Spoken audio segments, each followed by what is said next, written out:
Hello, chat. We're just waiting for my sister to get herself situated and back on cam, and we'll be right on course. Aw, yay! I got retweets. Also, has it been 4 minutes? It has. Let me tweet this. Do do do do do do do do do do do. This. What song is that? Oh, nope, nope, nope.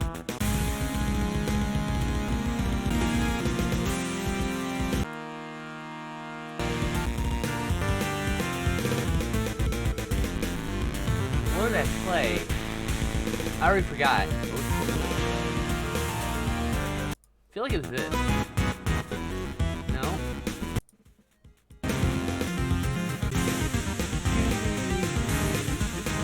This one? Oh, or this is it. Alright, that was 32,000 Celsius by Onus Safai. Yeah, there we go. Couldn't remember what I keep forgetting to put the ad up on the thing. Oh, look! I think she's almost here. I can see you're getting set up. Hi, Pam! Welcome to the stream! Alright, I'm unmuting you, Tess. You're now unmuted. Yay! Hi. Bring up Art and T. You're now on Scream. I'm gonna move the camera down. Okay. Alright. There we go. Oh boy.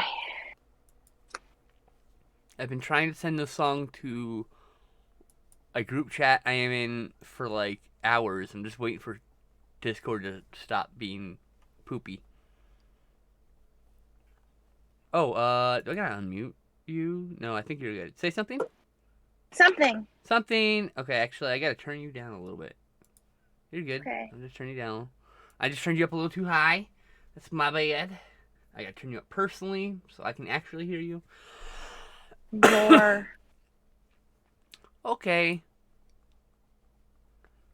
See you when you get back, Pam. We'll be here for a couple hours. I am glad everything worked out there at the end.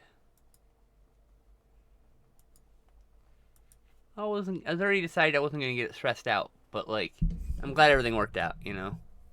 Good, because I was very stressed out. One of us needed to be not stressed. I mean, I wasn't gonna get, there's nothing I could have done about it, so getting stressed out I was like, stressed out for you, right? Because like, I was upset for you because of how they treated you, not because, I just knocked my bow off.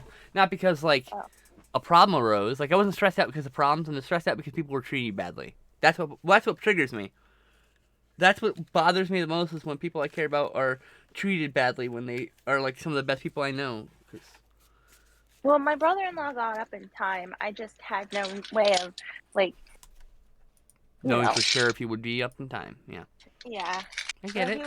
He was there. It just all got sprung on me really last minute, and yep. All right, I guess I will follow this person. God damn it!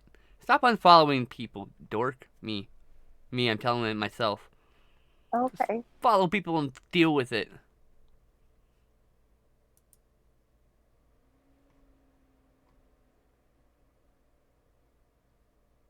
I need to draw a dinosaur because I'm stressed, and dinosaurs help me de-stress.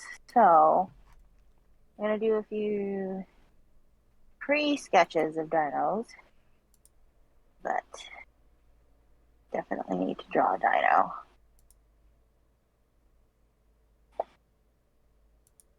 I don't want to go too much space. I'll do it lower.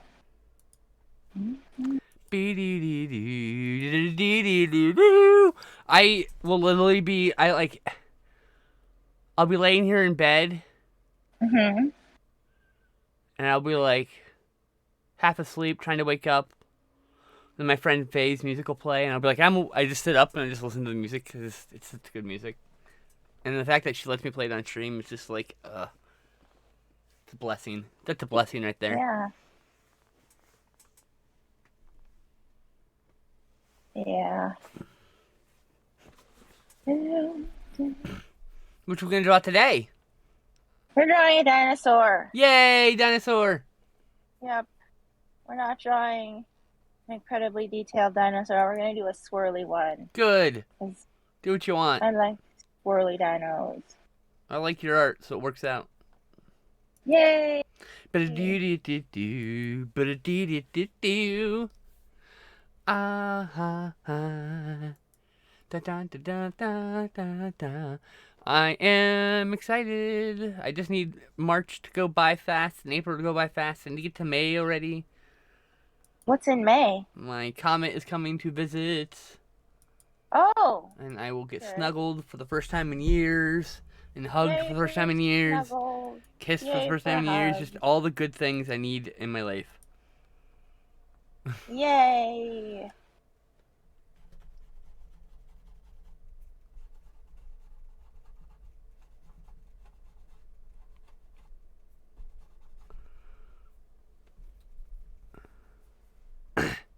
So yeah, I'm doing okay. Just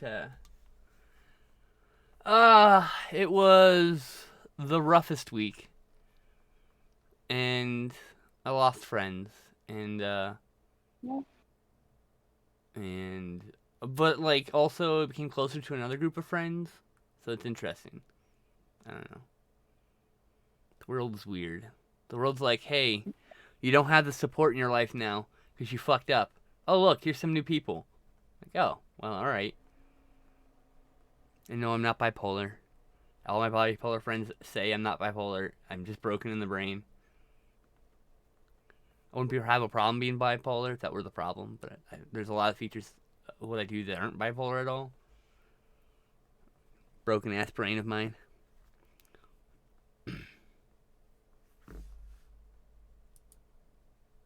Let's have a nice, relaxing swirlosaur. Swirlosaur. I have to buy an album. Can't do it yet. But should actually have to buy 2 albums. Is this 2 full albums or just 2 EPs? That's 12 songs. That's 8 songs. Well, okay.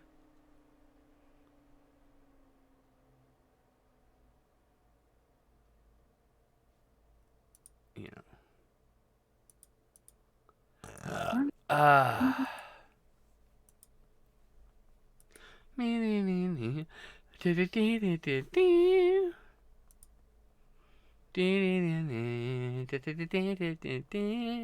gotta stop taking pictures from below the line. I need to go above my fucking nose so I can stop looking at my damn nose in pictures. It's the most unattractive thing. I am so bad at taking photos. Jesus Christ. I'm so bad at taking selfies. It's almost like I'm bad at being girl. Well, the good news is the more selfies you take, the better you get at it. I keep making the same mistakes, Tess. But you're probably right. Well, oh, you're right. Don't get me wrong. Just damn you for more being right. photos. More photos. Damn you for being right. Oh, Tess, do you know we have new emotes? No. Just 1 second. That's awesome. I'm gonna show you. Can you see the chat? I can. Here you go. I'm gonna show you the new emotes. Okay. There you go. 2 emotes. Dude, those are adorable. There's also in the works. Do you know what Bongo Cat is? No. It's that gif of a cat pounding on a table, a cartoon cat, like just outlines, black and white. Uh-huh. I sent it to you last week, but I'm getting Bongo Cat made right now. It's being made. Oh, okay, that. Yeah. Bongo Yay. Cat, Bongo Cat, Bongo Cat. Give attention. What's up? Today is International Women's Day. That's so right. Happy International Women's Day. To you too. Thank you. I saw the worst fucking post. Someone's like, for International Women's Day, I want to thank all the men who make us feel safe. What? Who do they make you feel safe from? Oh, yeah, that's right. Other men. What the fuck are you talking about? Like, oh my god. Anyway, that was like the thing that really set me off today. And I was like, I need to get off the fucking internet. I mean, I can't get off the internet because that's where I live. But yeah, you know what I mean. Yeah, you could go to other internet. I need to go touch some grass. Hold on. Okay. Oh, it looks like Discord's back to working like normal. Good. Oh, good. Does this message load up? Cool. Let me go send this message. I'm sorry, stream, if this makes the thing disappear, but I've been trying to send this fucking. I'm trying to send this message all damn morning. Not just some of the morning, all of the morning.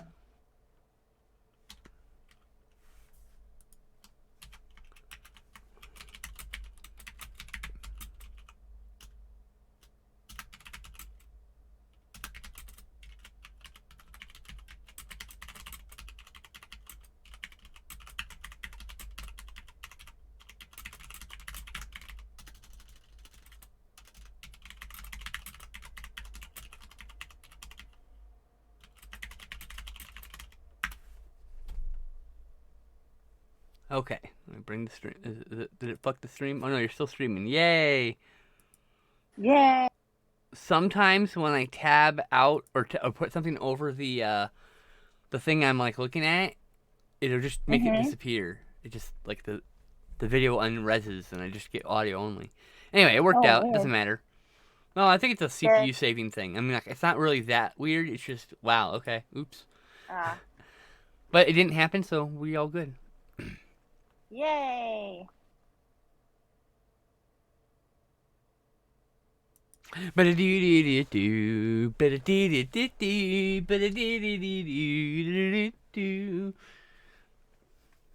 Just some music in my head. I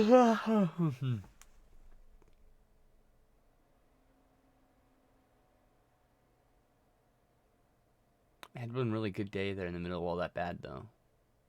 And then Well, that's good. And yesterday started out really great, and then it was like kind of went downhill.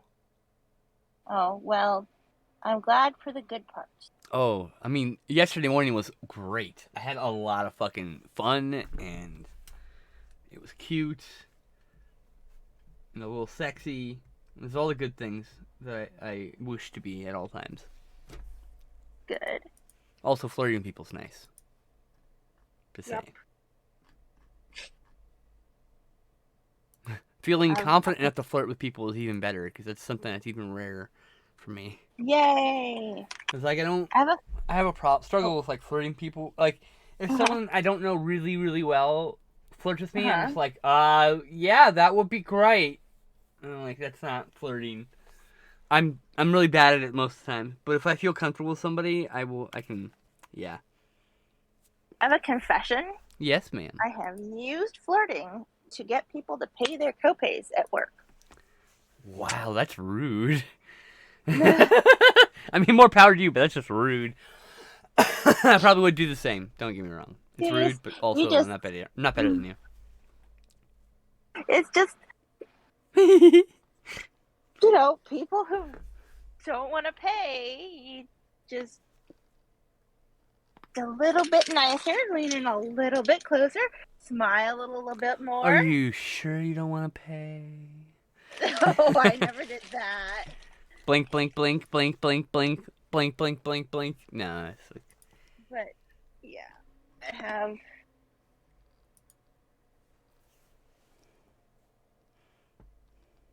Figured out where I put my pen. Hang on. All right, I don't know what I did with that. I have my friend's music stuck in my head. That's good. It's good music. Probably better. It's good Probably music. better than the music I have stuck in my head. Well, the music I have stuck in my head is good. I'm just. And it's instrumental, which means there's no lyrics for me to fuck up, so that's always bonus.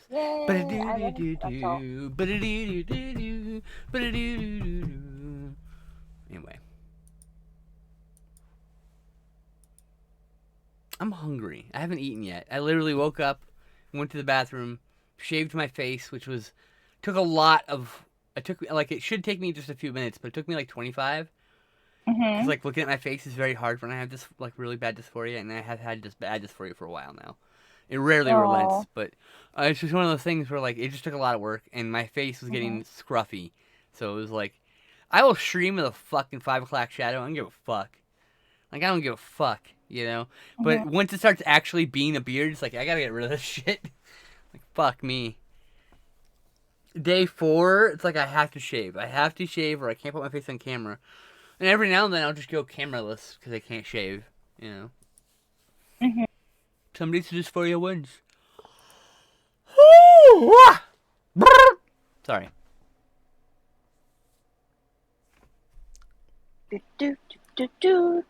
Oh gosh. I just have my friend's music in my head. Sorry, you can't stop me. It's a track called 32,000 Celsius. And Sounds there's very hot.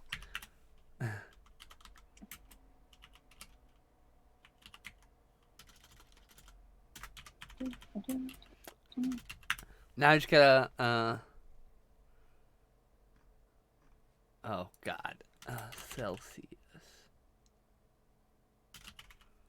Like, what is, I might have to ask her because I'm apparently. You can play it on stream? Her music? Yeah. Absolutely. But I can't hear it because I don't hear the stream. If the stream is going through your headphones, you can listen to it.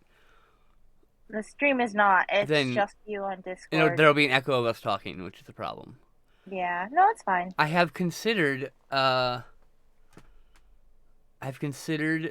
streaming the music very quietly as background noise. Uh-huh.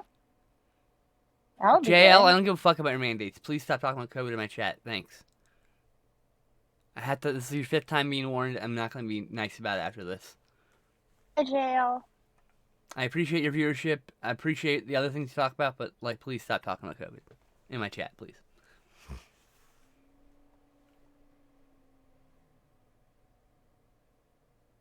We could talk about dinosaurs. JL, what's your favorite dinosaur? Yeah, what's your favorite dinosaur, JL? Let's change the subject, huh?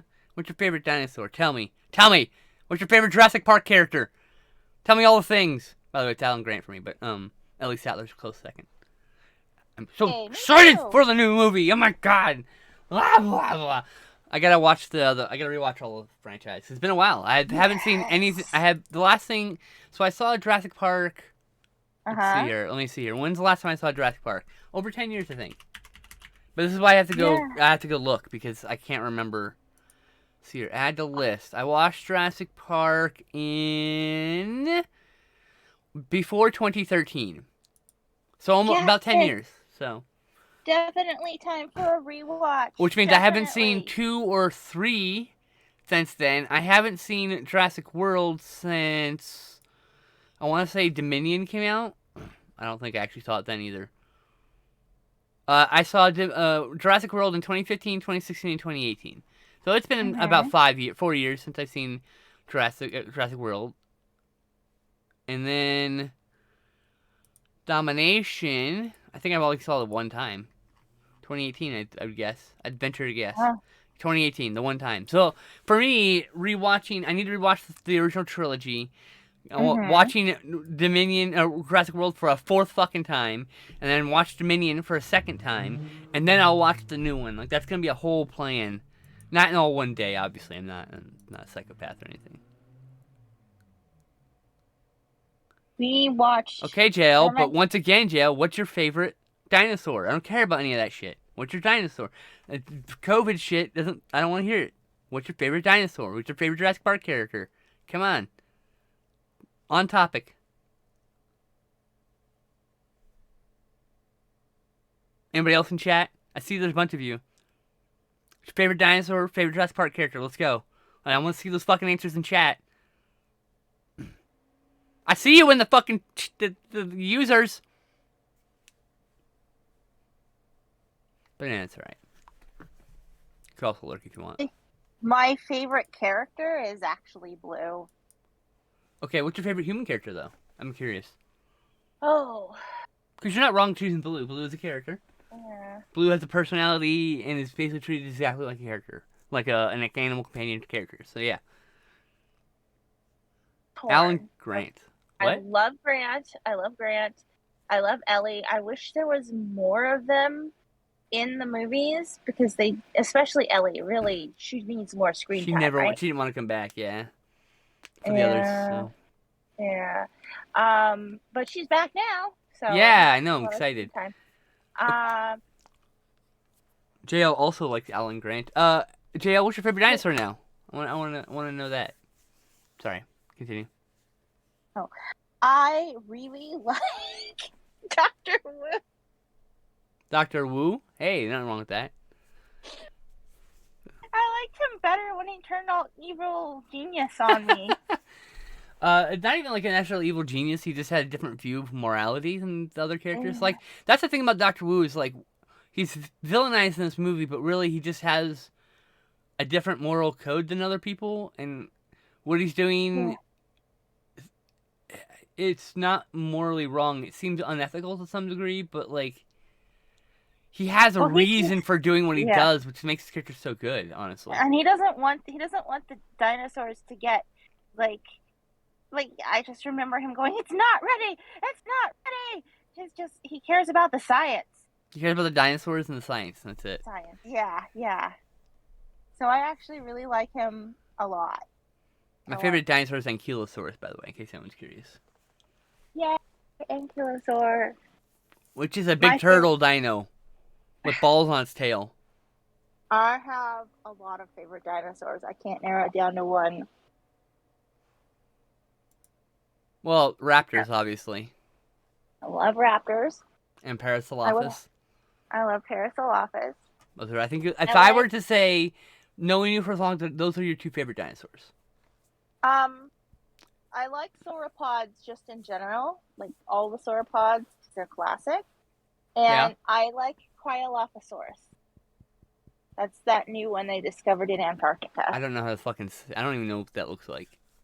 It's a theropod. So it That's looks not helpful. generally. There's a wide variety in what theropods look like. Yeah, well, it's a larger one. He's house tall, like 16, 17 feet. Is it like a He's got a really big crest. Dilophosaurus by off chance? Without the spit, obviously, because we don't even know if the spit existed or not. Good description, like a really big Dilophosaurus. Yeah, like twice the Do you know how to size. spell it? CRYO Pry C like cat. Cryo. Cry O O L O L O. Found it. C H. Yay! Oh, Yeah. it's got like this little fin on its head. The Very much like a Cryoloph- Carnotaurus a little bit. Yeah. Cryolophosaurus means cold-crested lizard. Oh, because he lives in Antarctica. But the thing is, Yeah. Antarctica probably wasn't in cold Oh at the no, time. it was warm when he lived there. I mean, it was all one big planet or Earth, right? Was that on Pangea or was that? Yeah, it was Pangea. Okay, Yeah, I thought so. All right. but yeah, Or they just assumed named it Pangea. because they were cold when they found it. I said our assumed Pangea because that's just what we think happened. We don't know exactly what the deal was. Is our current scientific guess. Our current yeah. Well, I mean, it's our current understanding of the science, right? It's not that it's Yeah. wrong or potentially wrong. Except our science. That's what I like about science, is it's constantly evolving with knowledge that is gained. Yeah. That's why it's so important. We just either prove it or we disprove it. Yep.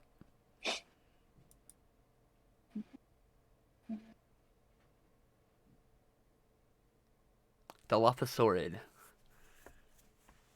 Neotheropoda is a clade that includes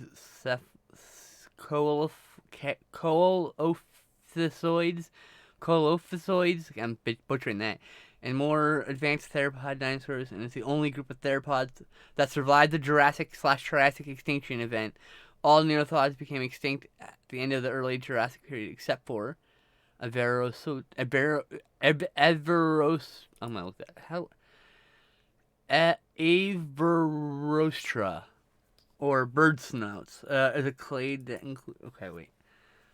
I guess the other thing people don't realize, there's like multiple extinction events that led to multiple sets of dinosaurs going. Yep. Like there's the one at the end of the Jurassic Triassic and then the Cretaceous Paleogene one, and then like That's why we. the dinosaurs were they're destroyed more than once. It was more than one meteor that killed them. It took several times for God to be like, all right, maybe if I reset it now, nope, not enough. Maybe now, nope, not enough. Maybe now, But that's yeah. And there's a pretty strong theory that the Dark Ages were literally darker than past and then future eras because one, the sun I think was like a little bit farther from us or whatever, but I think the big thing was there was a asteroid strike that clouded a lot of the sky, so it was darker at least for a while and cooler. I mean, it's all theories, of course, but it's like interesting. Right. It's all fascinating and interesting to me. And our moon shields us from a lot of asteroids. It's very true. Yep. It's our big brother. It's our little big brother. It's our older brother. There you go. It's not really. Technically, we're older than them, but the planet we're on. Yeah. If the theory of something big hitting our Earth and then the moon being ejected out the side is true. Who knows? Wouldn't that make it our kid? I guess. But it's more like cells splitting than it is giving birth. Oh, so our younger twin. Or our younger brother, or whatever. Yeah. Yeah. Exactly. I mean, like when you see like the animations of the thing happening, like it looks more like cell division than it does anything else. Right. Which is interesting considering that cells look like universes, so it's like there's some symmetry to the universe that's kind of nice. We are all mitochondria in one giant being. I have no doubt that if we were to look macroscopically out farther than our universe, we would probably see something like that. We are just in a puddle somewhere on some planet. Our entire universe is some puddle on some random planet somewhere. It's just like, and probably not, but still, that's something that could be. You never know. And we could actually be inside a cell, and then the cells we view are smaller than us, and it's just like an infinite up and down. I mean, we won't know until we reach some sort of wall, right? A viewing? Like, there's nothing smaller than this. Like, oh, okay. And atoms. And then there's like atoms. There's a whole other level, too. Sorry, what? Yeah. I was going to say, we need to be able to get smaller or, like, see farther small or farther large. We need to be able to see past the creation wave. The thing the wave that followed after whatever caused the Big Bang. Basically, the ripple from that. We can't see past that, so... Like, if we could see past that, we'd probably see something interesting. Something really interesting. Maybe it's another universe being devoured. Maybe it's like pulses. Wow. Like, I don't know. What if our universe exists between heartbeats of the universe? That would be cool. I'm really stoned, in case anyone's curious. Yes, it is definitely the weed. Okay. Definitely the weed. I like to suppose things, too. I'm just throwing some big stoner brain ideas out there. I'm sure I'm sure people have talked about them before. They're not original thoughts, for sure. Sure. Hey, Lillian! How are you? She says, hey, lovelies. What's your favorite Jurassic Park character? What's your favorite dinosaur? Spit it out. That's the entry. That's the entry for coming in the chat today. I asked you your favorite dinosaur and Jurassic Park character. Oh, let's do this. Whoa, what are we looking at? Oh, your sleeve. I was like, gotta be careful when you press the camera. Whoa! Hi! Oh! You're vertical present. Hello. Oh, hey, there you are. Dagnabbit, it fell out of the thing. I'm sorry. It's okay. Spinosaurus? Hey, Spinosaurus rules. What's your favorite character? Human character. I should specify. Because I said my favorite character was Blue. Which is not an incorrect statement, but then I also wanted to know what your favorite dinosaur was. So human character was. So I got all, like, you had 3 options. You had 3 choices technically. Yeah. Blue. I am starving. And I have that music stuck in my head. It's been a while since I've seen the actual Jurassic Park movie. Oh, you can any of the Jurassic Park franchise. It's a whole 5 movies at present, 6 movies soon. So any of those, any movie with their Jurassic branding on it. I'm not being specific to the movie Jurassic Park, but like I mean the franchise when I say that. So. Actually, like Muldoon too. Muldoon, I love Muldoon. Yeah. He respected the dinosaurs.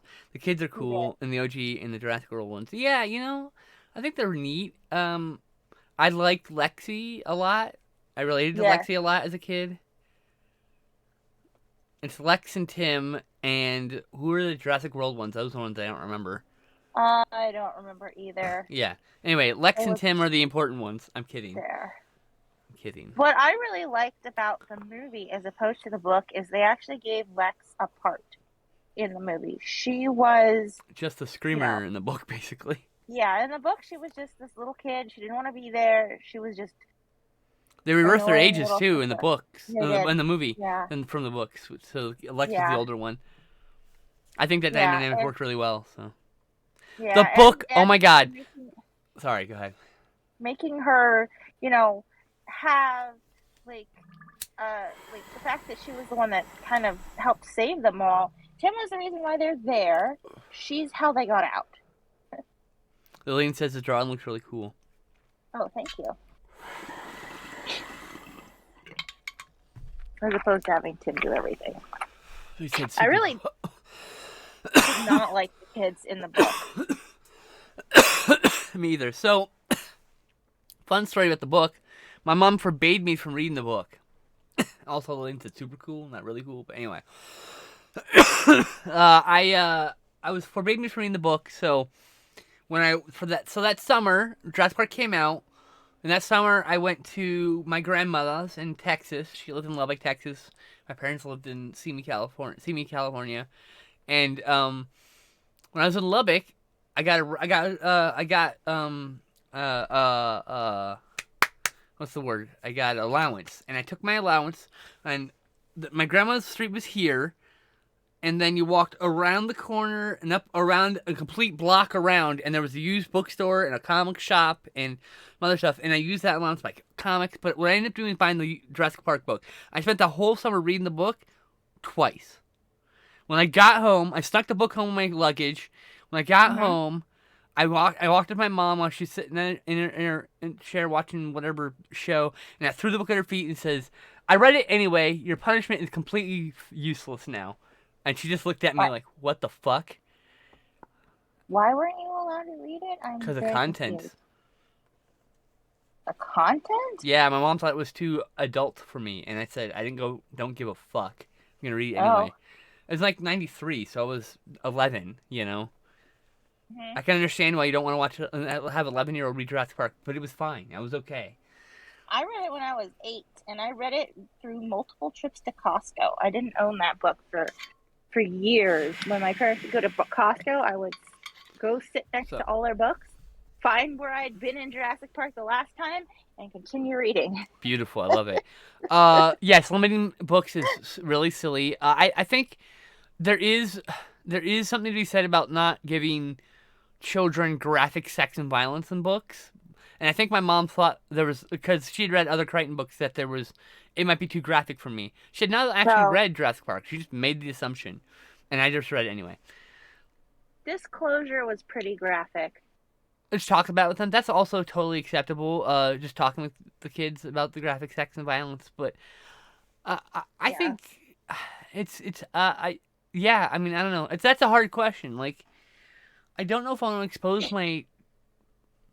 It's like saying I don't know if I want to expose my 8-year-old to rape, but then also there are 8-year-olds who have been raped. So it's like, it's a very complex question, and I don't judge people for limiting their kids' books to a certain point.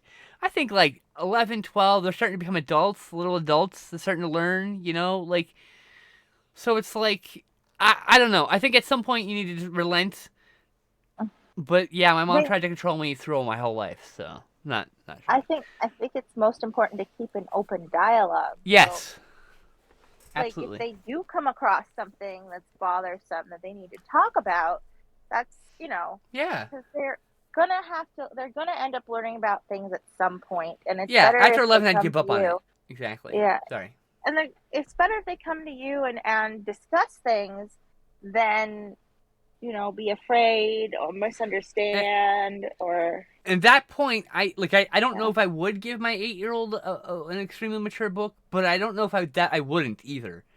I don't know because It I'm also, not in that situation because I'm never gonna have kids. So but it it's also like really depends on the kid too. I was watching Oh, NC-17 movies when I was 8 years old, so like it wasn't like I wasn't seeing people fucking and raping and killing each other. Like it was just a weird thing my mom wanted to control me on, and I just told her to get fucked. Like no, read it anyway. Yeah, on the open, yes, for sure on the open dialogue. Exactly. Like I said, it's a complex question. I'm not here to tell anybody how to raise their kid. This is just what I would do. You know. I, I would probably let them. I would definitely let any age kid read Jurassic Park. It's just some gore, and I think there's like talk of like an affair, but it's not graphic in any way. So it's like I don't see what the fucking problem is with Jurassic Park. Jurassic Park in specific, like very specifically, none of those books, Jurassic Park or Jurassic Lost World, I mean, felt very graphic enough that like a kid wasn't already watching stuff like that in movies. Hongo My was librarian in elementary disturbing. school was a homie, and I was reading all sorts of books, of books young. Hell yeah! Like I said, I mean, like I read plenty of books that were fucked up when I was like 10, 12, 13 that my parents thought were okay. So it's like, Yeah. and thank you, Raptor. Thanks for that. It is in fact International Women's Day. Reading like Red Badge of Courage at 8. Red Badge of Courage, I don't feel is like super objectionable. That's just one I'll probably talk with my kid about, right? Like I think that's like that's a book I would definitely let people read. To Kill a Mockingbird is I think essential, especially when we're talking about our very flawed justice system. And God's Life when I was 8. That one hey, happy I Women's would Day to you maybe too, Lillian. not recommend. What? Oh, I said I read Kitchen God's Wife when I was 8 too. It's an Amy Tan book. Okay. But that one I would maybe definitely. Yeah, Raptor. What's your favorite Jurassic Park character? What's your favorite dinosaur? Give them to me right now. Woohoo! I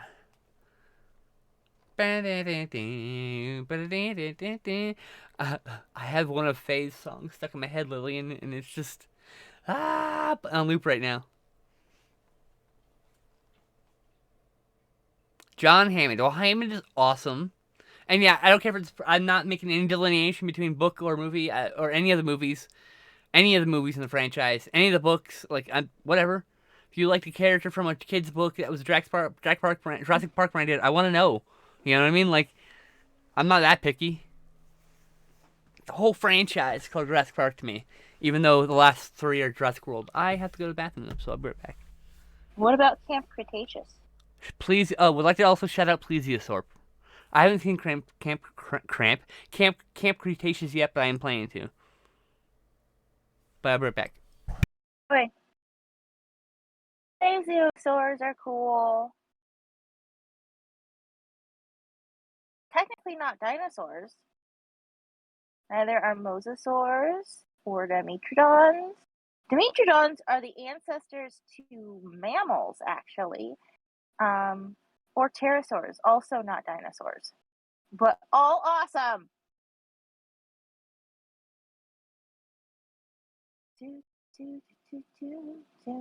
The smallest pterosaur was smaller than a hummingbird, and the largest was bigger than like a 2-story house. They're pretty awesome.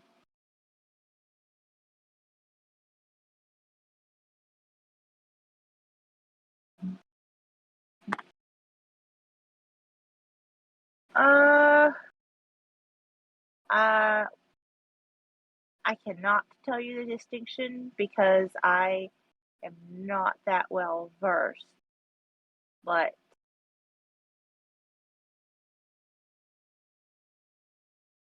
I'm sure. Let's see Wikipedia. Hang on. Wikipedia. How are plesiosaurs different than dinosaurs? Okay. How are plesiosaurs different from dinosaur? Oh, ichthyosaurs are also not dinosaurs. So,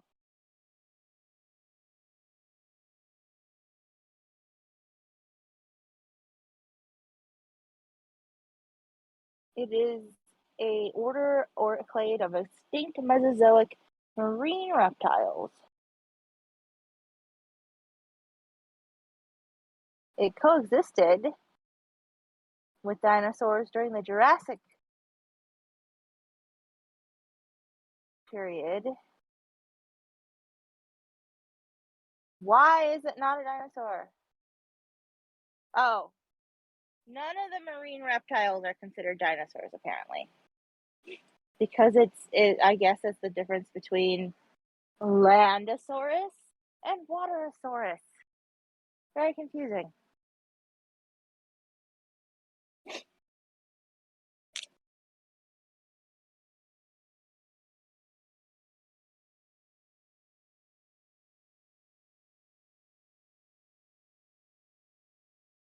I have to watch more Camp Cretaceous. I'm still in season 1. I just get distracted easily. My nephews like it, though.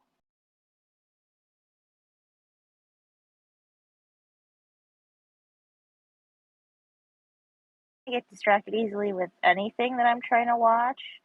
So if it's something good, I have to watch it like multiple times to like imbibe the actual show, right? I cannot tell you how many times I've watched Deep Space Nine because I really like, want to know the storyline. But yeah, I'm one of those people who can watch the same thing over and over and over again if it's something I like. Camp Cretaceous is I think it's on Netflix. I think it's a Netflix show. Pretty sure it's on Netflix. I get lost on which ones are streaming where at this point.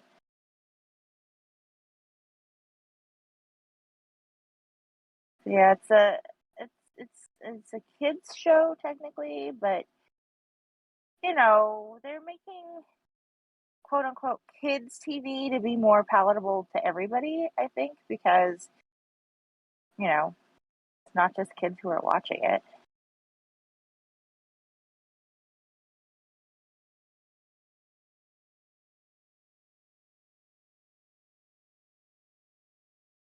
I am back briefly. Back. Let's see here. Yeah, it's a new show. It's a new show for kids, technically, but like, Yeah. Camp Cretaceous. I mean, I like watching any show. Oh, I also put food in. I'm making some food. A for food.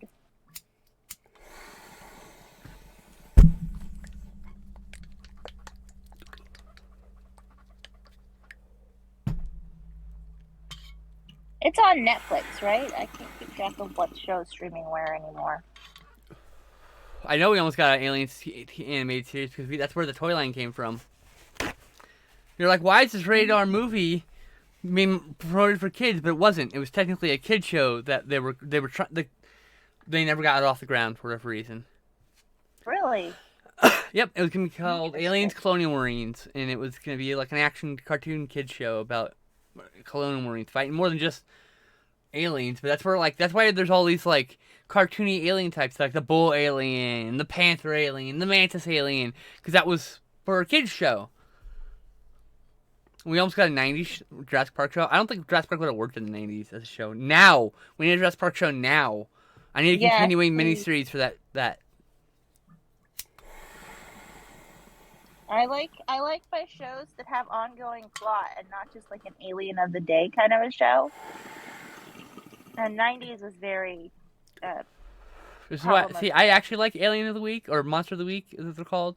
And this is what this is the one thing I liked about Supernatural is they did both a continuing story arc and Monster of the Week, and they just mixed them up in the show order. So it was really cool. So you'd get like two Monsters of the Week, and then you'd get like a continuing plot arc, and even sometimes there are bits in those other episodes too. So it's like There's nothing wrong with Monster of the Week as long as it's not just Monster of the Week. Oh, we almost got an animated Jurassic Park. That would have been amazing, actually. I take it back. I just need character growth and not like a constant reset of everything that they've learned in the last episode, and then everything goes back to. Yeah, I understand. Yeah.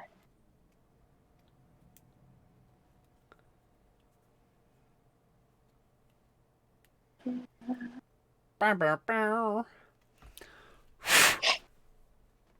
I have to go grab my foods. Okay. I only came back because you didn't know I was making food and I didn't want to wait 5 minutes. You were coming back, so. Be right back. Eventually, I would have just started making everyone listen to poetry again. Because that's what we do. Only I don't know any good Brontosaurus or dinosaur poems, except for if I had a Brontosaurus, I would name him Boris or Morris.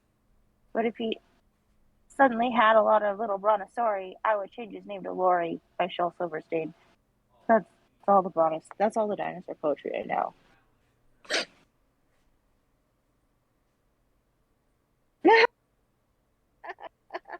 Well, good. I'm glad you love that poem. But there needs to be more dinosaur poetry.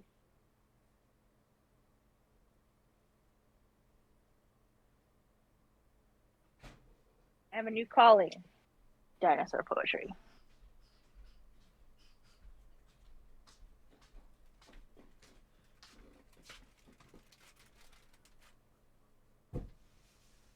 My favorite Shel Silverstein is the crocodile who went to the dentist.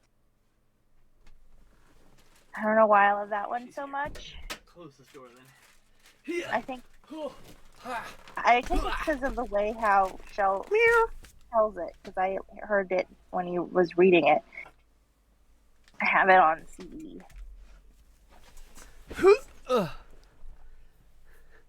Oh shit! What poem was it that you were using? Because Lillian says she loves that poem. If I had a Brontosaurus, I would name him Horace or Morris. But if he suddenly had a lot of little Brontosauri, I would change his name to Lori. Interesting. And then Shel Silverstein. Shel Silverstein made a lot of great poems. Yes. Shel's audio poems. I remember listening to his audio poems when I was younger. Yeah, I love them. I could just listen and listen and listen to them. But I just need more dinosaur poetry. We need more dinosaur poetry in this world. Okay, I will work on some dinosaur poetry. Yay! Instead of writing all this sappy love poetry. You could have dinosaur Lillian, poetry. Look what I'm using. They're the reason why I even have this. Ah. Yeah. I put on too much again. But only a little bit too much this time. Sapphic Dino Poems. I mean, like, definitely that's what's gonna happen. Next, I'll write a short story about dinosaurs fucking. I think there is someone in one of my dinosaur group posted a bunch of covers. Oh yeah, there's a bunch of books like Taken by Yeah. the T-Rex and whatnot. Yeah, yeah. I'm very aware of erotic fiction's current trends, sadly. Not because I read it, though I do read some of it. I read it's because I follow a bunch of authors of it. Mhm. That's a long drizzle. It wasn't that. Honestly, it was only about. It was only about like this much too much. Like it wasn't. It wasn't even like it was about the size of a penny. I just like want to like oh shit, it was a little bit too much. I like things spicy, so I'm expecting it to be spicy. It's just the last time I used the specific meal, this Mexican casserole, and it's kind of bland, so I always put hot sauce on it. And I put this on there. I would put even more than this on it. Like it was like ha ha ha ha ha. Like it was like that. Like every bite was like a fucking endurance.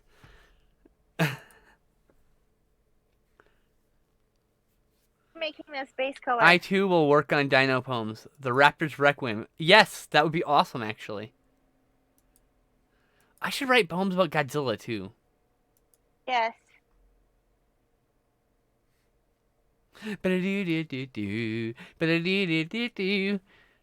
Why is Faye not here when I get her damn song stuck in my head? That would make her so happy, I think.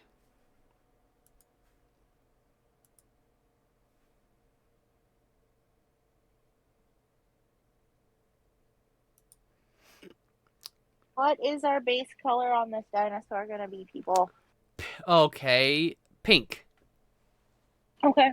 I like pink. Pink's a good color. Everybody else was too slow in answering. It's pink now. Well, the problem is they have to wait 15 to 45 seconds minimum to even reply. So let's see what they have to say. I typed it in the chat before I asked. Fair.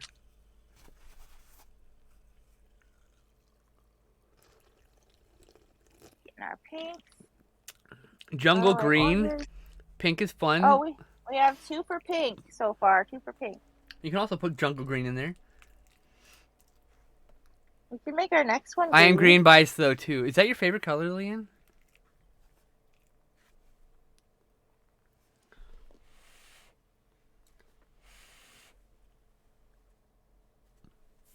I like pink. All right. Green is my vote. Pink. I was backing up Skin Sip. So Leanne actually votes green. So it's 2 green, 1 pink. So green and pink. You know what we could do? We could make Peppermint Dinosaur. Yes, Peppermint Dino. I like it. Maybe that's her name. Her name's Peppermint. Their name? Oh, it should be her. Her name. I'm gonna go with her. Peppermint. Pink and green dinosaur. And her friend could be Patty. And we have to draw Patty. Okay, you should do that. Well, let me finish Peppermint first. Maybe a Triceratops or something. Oh my gosh, I was thinking the same thing. Well, alright then. I'm glad we're all on the same fucking page. Is that like next one after that would have been Stegosaurus, which is also very good. I did do a swirly stego already though. My Stegosaur is a stego. That's right. Oh, actually, it isn't too hot at all. Oh my gosh! Wait, what is the lesbian colors? Pink, orange. Dangnabbit, I can't remember that flag. It's pink, dark pink, light pink, white, light orange, dark orange. That's it. There you go. I mean, I could do that too. We can have peppermint. What do you guys want? See, my favorite variation is to put a dick symbol on it too. Transbean. Well, but not all transbeans have dicks either. But it's just. I mean, I kind of want to stick with peppermint on this one. Thinking green is good. So we definitely should do one of those. See, I need a lipstick. I need a lipstick lesbian flag, which is a lesbian flag, but with like lipstick print on the one corner, like where the stars would be on like an American flag. But I don't need that. But I need that with black lipstick. It's like I'm only lipstick lesbian for goth girls. I don't know. It's a silly gag. Whatever. I mean, that would kind of be difficult to do on a dinosaur. Obviously, I wasn't talking about your dinosaur. I was talking about the flag itself. Oh, okay. I just Commands. Dinosaurs in different colors. See you later, Raptor. Bye, Raptor. He'll be back in a little bit. Ba-da-doo-doo-doo-doo. Ba-da-doo-doo-doo-doo. But this one is definitely a peppermint.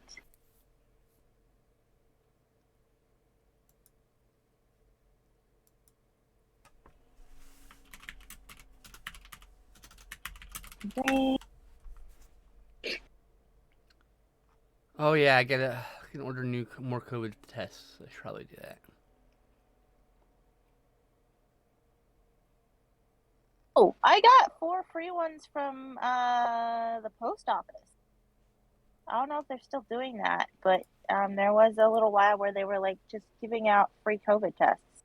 Yes, iTest is the command that you're looking for. Yep. That would be this command right here. What? Lillian is one of my most dedicated like mods. Like they actually like do a lot of legwork for me, and I appreciate her very much. So.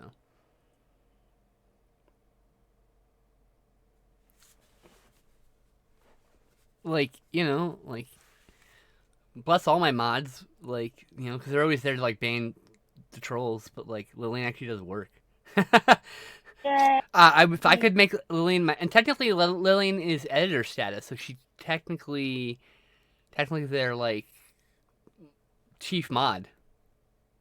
Oh, nice. So, like, you know, in the future, this is what I'd like, my order of operators is, I would like to do this, I would like to pay my rent.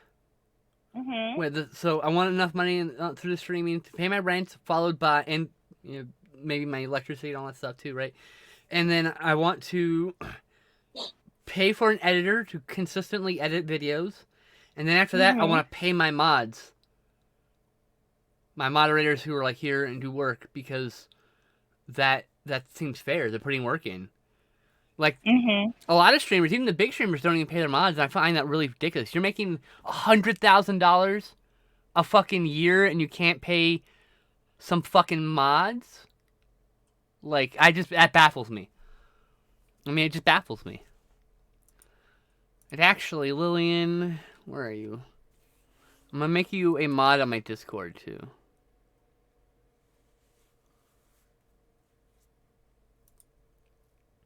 So there you go. You're now a mod on my Discord also.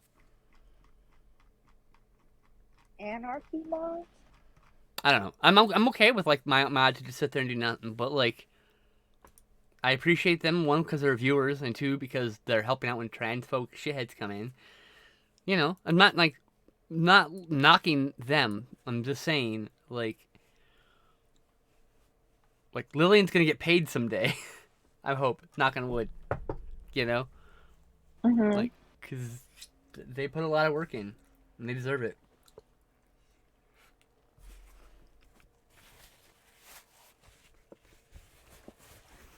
My growth should be other people's growth. It shouldn't just be my growth. That's why I like when I hear these streamers making like $60,000 a month.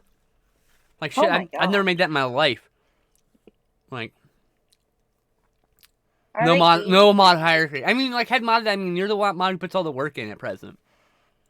Which is, once again, I don't have a problem with the mods who are just viewers who just ban some people every now and then. But like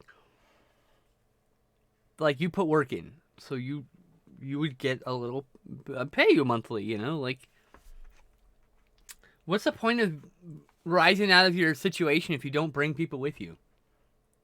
What's the fucking point? That makes no sense to me. Rich people don't make sense to me. Like, why are you rich? Don't you have friends who, like, you want to bring up out of poverty? Maybe gift them things? Like, I don't... and then, like, how can you then look at the world and see people suffering and not donate tons and tons of money constantly and have no money left to your own. Like I don't.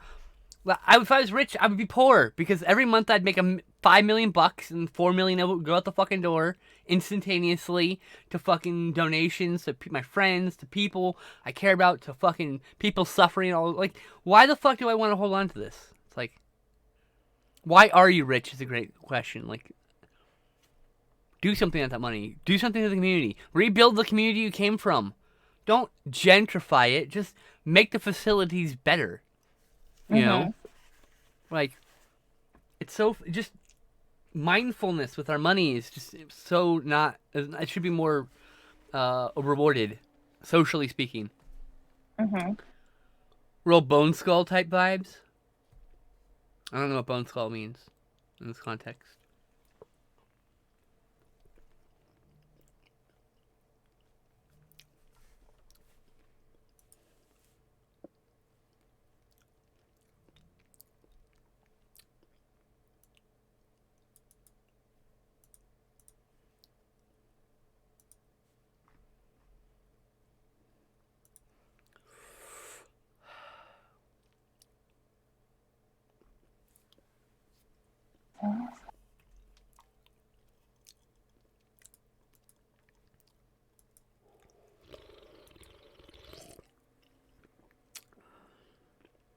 Ah, the Glass Beach song. Right. Okay. Like, Bone Skull is one I haven't listened to a lot, but, you know, because I kind of get stuck in Bedroom Community on a loop sometimes. Yeah, I really like that sentiment, though. I'm always making lists of all the people I'd help if I wasn't so helpless myself. Exactly. Precisely.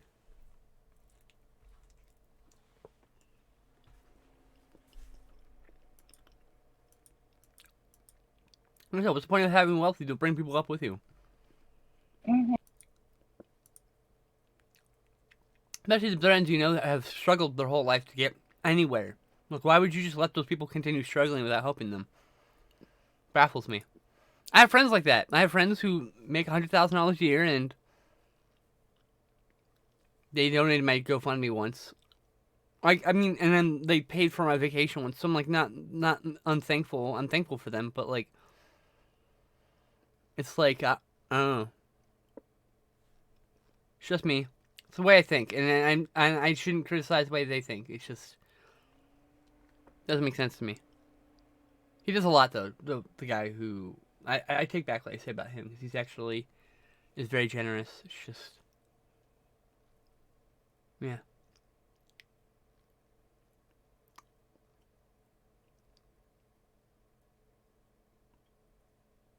Okay. Oh, where did I put that pen that I was just using? Pinks and purple, green. Lillian says, I love the color so far. I do too. I love that really pale green that you did on the back leg there. That's so cute. It's a good fucking color, let me tell you. I like that color. It's like kind of minty. Mm-hmm.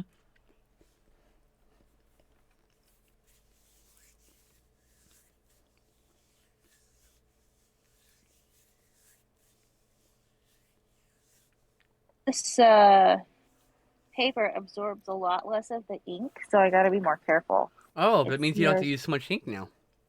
Yeah, it smears a little more, but based skin slip. I was a based skin slip. Uh-oh. If I was rich, I would be poor because every month I'd make okay, cool. Why? This is a great clip. Thank you, Lillian. Rarely clips are made by other people on my stream. I usually hit the little clip button on my computer, my stream deck. I have more clips now than I did a year ago, because I have the clip button. I can just hit the clip button when I think about it. Especially if I'm laughing really hard, I'm to the point where I almost always, if I'm laughing, I literally look down and touch the fucking clip button and. Oh, you don't. Lillian, you put a lot of work in. I appreciate everything you do. You don't have to get better. You just do what you want to do. I appreciate you a lot. You make clips if you're a viewer. I don't even know how. clip button on the video. Clip button on the video? Yeah, if you mouse over the video, the bottom right next to the full screen button, says clip. Wait. Oh, you can also apparently hit Alt X. Alt X to do a shortcut. Got it. Well, I appreciate you greatly, Lillian.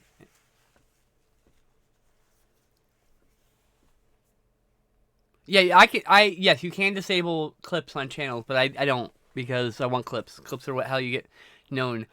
I would disable clips if I did, like, I don't know, like a copyright music stream. And I would also turn off the VODs for that stream, right? Like, there's things I would do that stuff for, but I just haven't done it.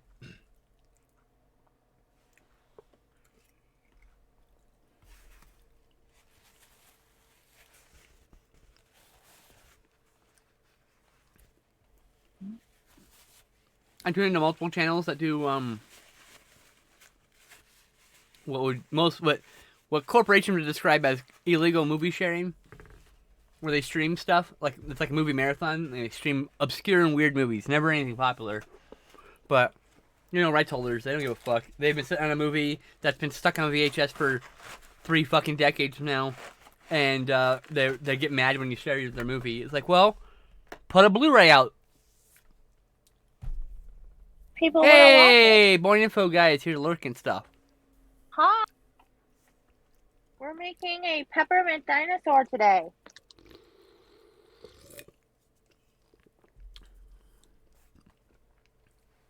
Like, piracy is a very tough sword to wield. Because on one hand, one end of the blade, I have no remorse about bootlegging something from a corporation. On the other hand, everyone should feel bad from stealing directly from creators.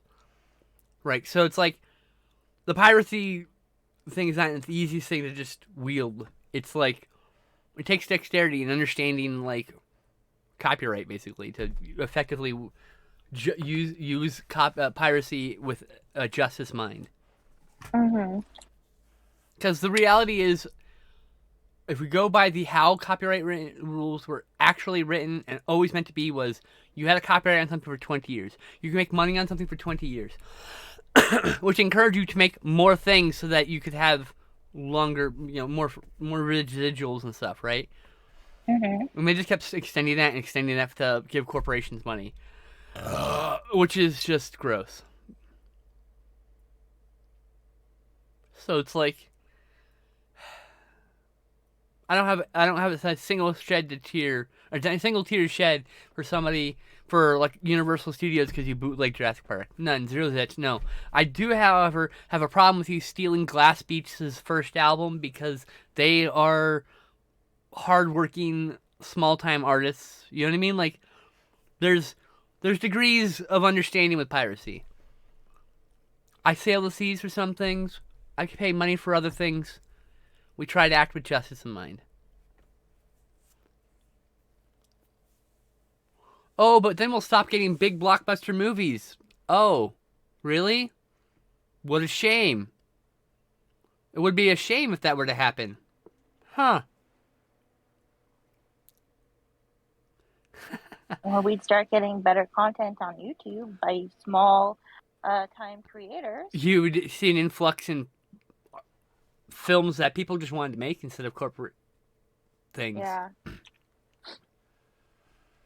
Corporations ruin art, and that's the problem.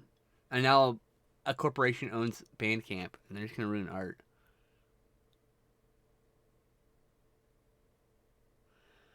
Yes, that's one thing. But they also understand, like, I won't illegally download their stuff. I give them, like, I can give them $5-10. Like, I have to save up sometimes for to be able to do that. But, like, I get it as somebody who is an artist and also wishes to be supportive of my art.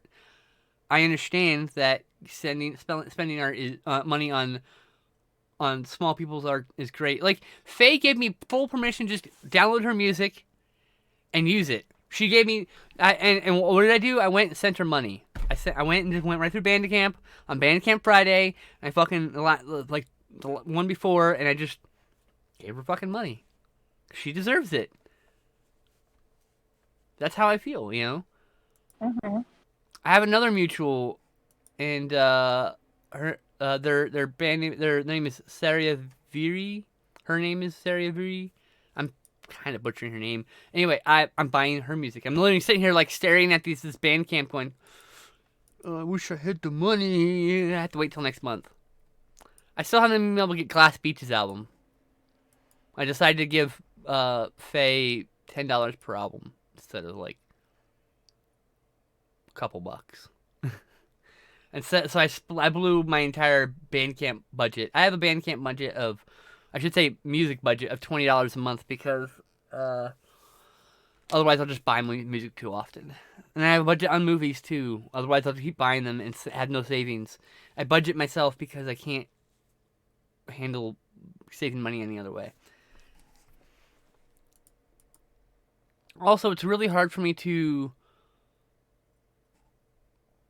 It's really hard for me to save up money if I don't restrict myself. You know. Yeah. Yes, but records and books pretty exactly. I understand, Lillian, except it's movies. By the way, that being said, I blew my. I spent something outside my budget, and I got the El Santo collection of 8 movies. And actually, about 7 of these are upgrades. I'm sorry, 6 of these are upgrades to DVDs I have. One of them is an alternate cut of a movie I already have on Blu-ray, and the last one's the first time on Blu-ray. So, I love these movies. It's a Mexican wrestler, El Santo, fighting Dracula and Frankenstein and the Wolfman and fucking Riders of Terror, Vengeance of the Mummy. Revenge of the Curse of the Crying Woman, fights the Crying Woman. Like, it's good shit. But I mean, this is $50 more than I wanted to spend this month on movies.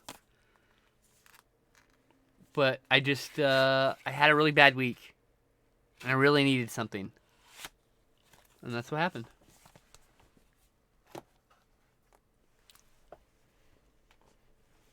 I have to be right back. I have to put my hot sauce back in the fridge before it warms up. Right back. Okie dokie.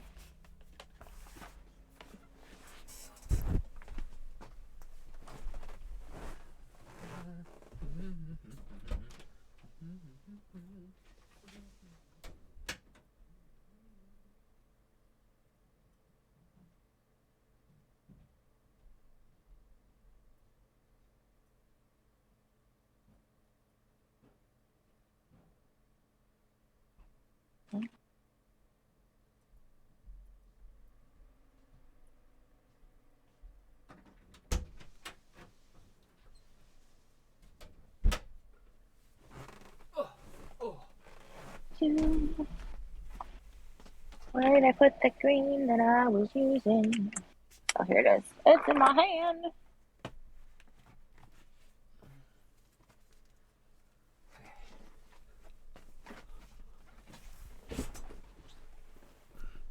Sorry, I knocked Sherlock's blanket off, so I had to fix that.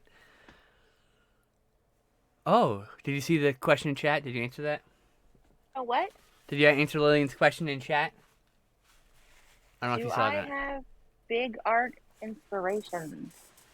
Inspirations? Yeah. What artists inspire you? What are your favorite artists that inspire your work? Escher. Oh, Escher. I like Escher. Escher's good. Dr. Seuss. Hey, I like Dr. Seuss as an artist. Yeah. Beatrice Potter. I used to just stare at her, like her illustrations of her little books that she did herself. Oh, guess what, Lillian? She did a children's book with her art. There is one that exists already. She said, "I'm just realizing how much I would love a children's book with your art." What is the name of the book, by the way?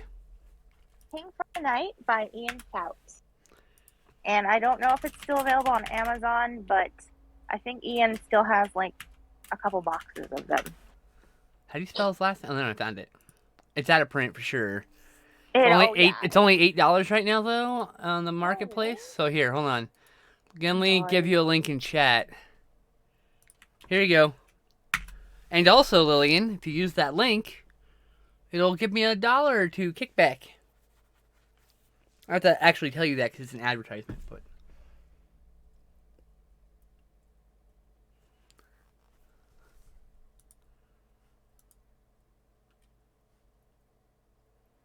% off. Very cool.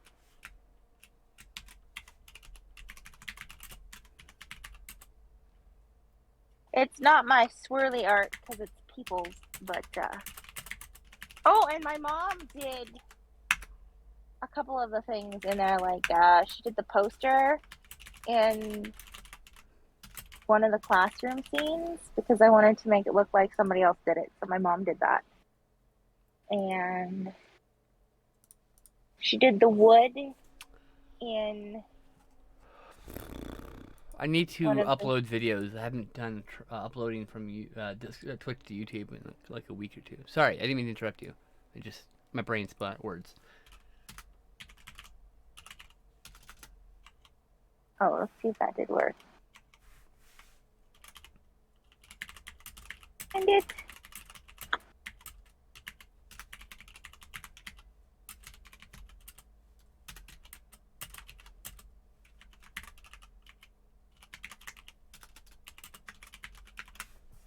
Activate command. Alright, now it should work.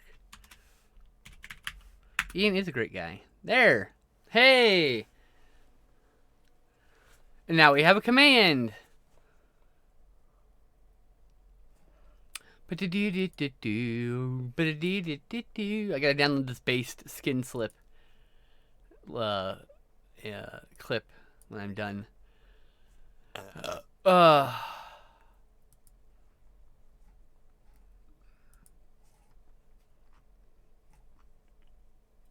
I have hidden dinosaurs throughout the book. Do you really? I did. Not on every page. That's awesome, though. Yeah. Let's see here. 3 used copies. Sell a used copy. Are they signed?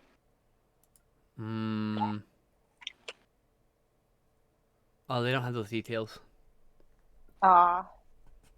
I bought a Gail Carriger book off Amazon, and it was signed, and I was really, really happy. I bought this edition of Hellraiser on Laserdisc, but it was like this collector's edition with the script in like a nice book form.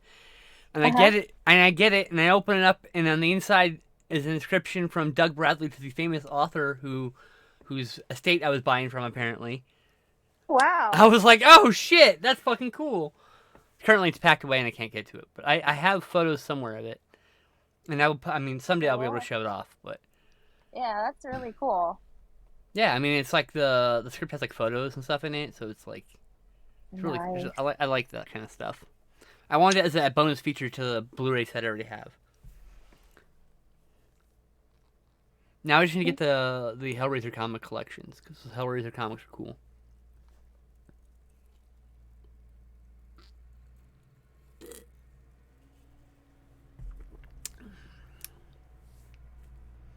Laserdisc is cool.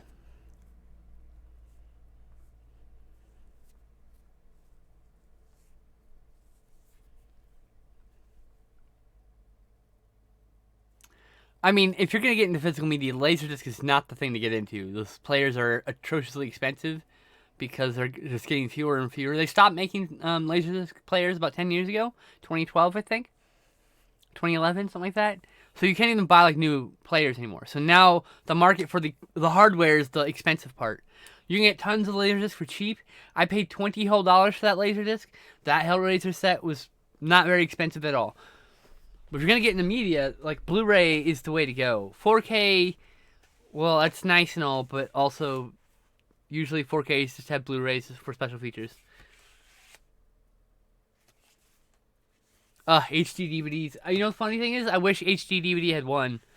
It was a better format. It's a better format for navigating menus. Sorry, what?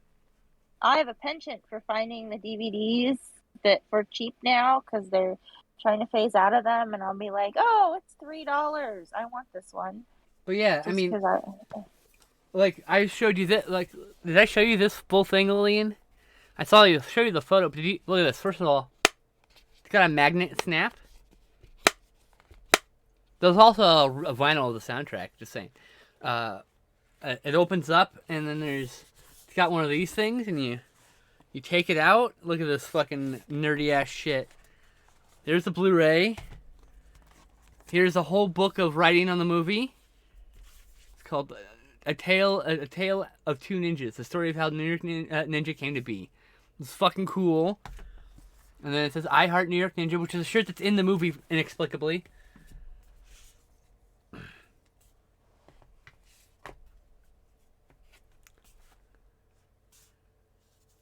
Cause then like there's this cover, and then this cover, no spine art. It's all it's actually a wraparound art. And then this is the classic cover. The cover on the outside of the box is also the alternate cover of here. This is actually the alternate cover of that, but I like the snappy clothes. Yeah. Just me with my Betamax Laserdisc HD DVD collection. There are nerds like you out there, don't worry. You're not that strange. But yeah, the box art's the other Blu-ray art. I just don't like it. Why would I do that when I've got the alternate art, you know? If I have a slipcover, I usually flip the alternate art over on the thing so you can see both arts. But yeah, I have another one of these editions for a movie called what was it? I have one for Beastmaster, which is the other one like this. It's a VSU title, which is Vinegar Syndrome, whatever the U stands for. And then I have a Vinegar Syndrome title with a cool split box. Let me show you the split box. I think you'd dig this. I feel sorry for them. It must be hard out there. I mean, yeah. Come on, I gotta show you this set.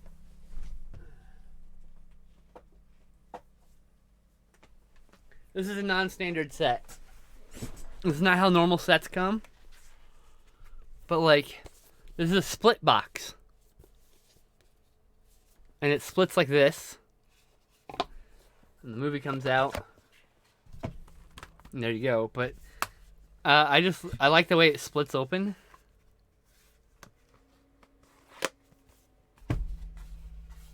Why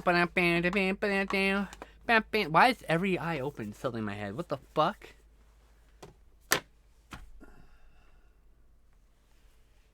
But yeah, like, it's really funny, Lillian, is, you mentioned that you'd probably get into Laserdisc. Well, like, there's actually a bleed over between vinyl collectors and movie collectors because there's a lot of soundtracks that are coming out now on limited edition vinyls and stuff. So it's like, there's this massive crossover, and almost every movie collector I know collects vinyl also, except me. I mean, there's a few that don't, I'm sure, but like, most of the people I like watch on YouTube have vinyls. Most of my friends are also vinyl collectors. Justin, I think, is the only one who doesn't collect vinyl. But actually, no, I take it back. He has a record player. He does collect vinyl. So yeah, there's a massive crossover between movie and sound and music collectors. So we like our physical media, you know. We have a record player, but we need to get a new needle for it / find out if it still works. Fair enough.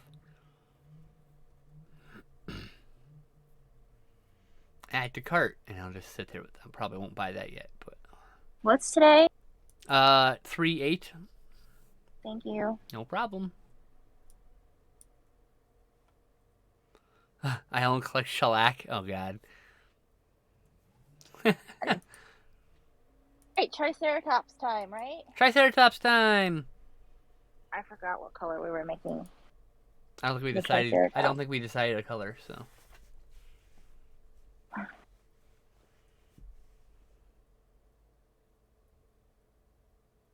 Audio is just a rabbit hole to get into as a hobby. Yeah, I mean, so is media collecting in general. All in general, like once you unlock the world of limited editions with all these like special packaging, you get like obsessed with the way, like you just get obsessed with like This is one of my favorite releases. I mean, one of my favorite movies too, but also one of my favorite releases because this Nothing to Make Collection does this.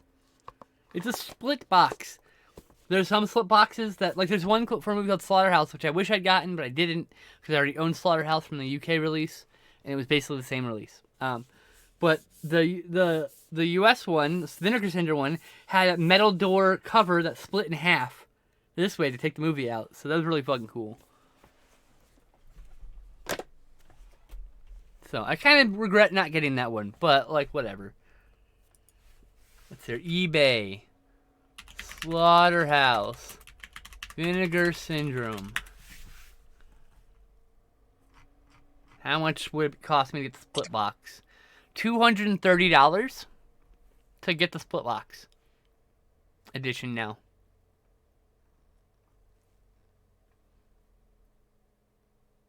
Ain't that the way it goes sometimes? Wow, the Amityville collection's like over $100 now. Ceratops is hard. Oh my goodness, Vinegar Syndrome. And I make a point to buy these movies here. These editions, these are VSA titles. They're limited to oftentimes what, 6,000 right now? I think they started at 5,000. I think they're 6,000 now.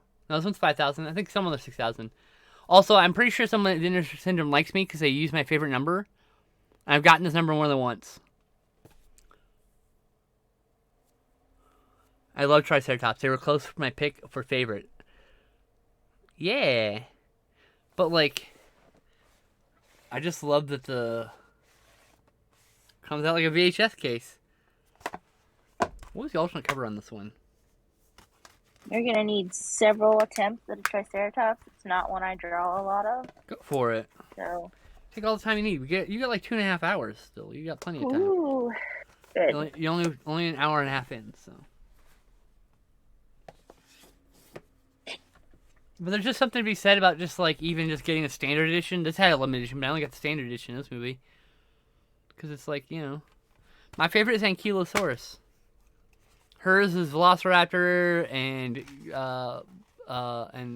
Plesiosaurus. No, Plesiosaurus, sorry. Parasaurolophus. And what's that one? The Dilophosaurus one you called it? Quialophosaurus. Quialophosaurus, there you go. He's new. He's a recent discovery. Well, he, she, it, they. They. It's, right. Whatever. All those things. But that are acronyms to shit, so. And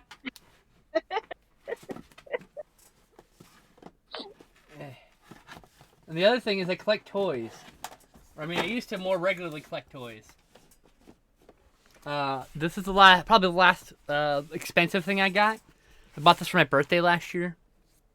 It's a King Diamond action figure.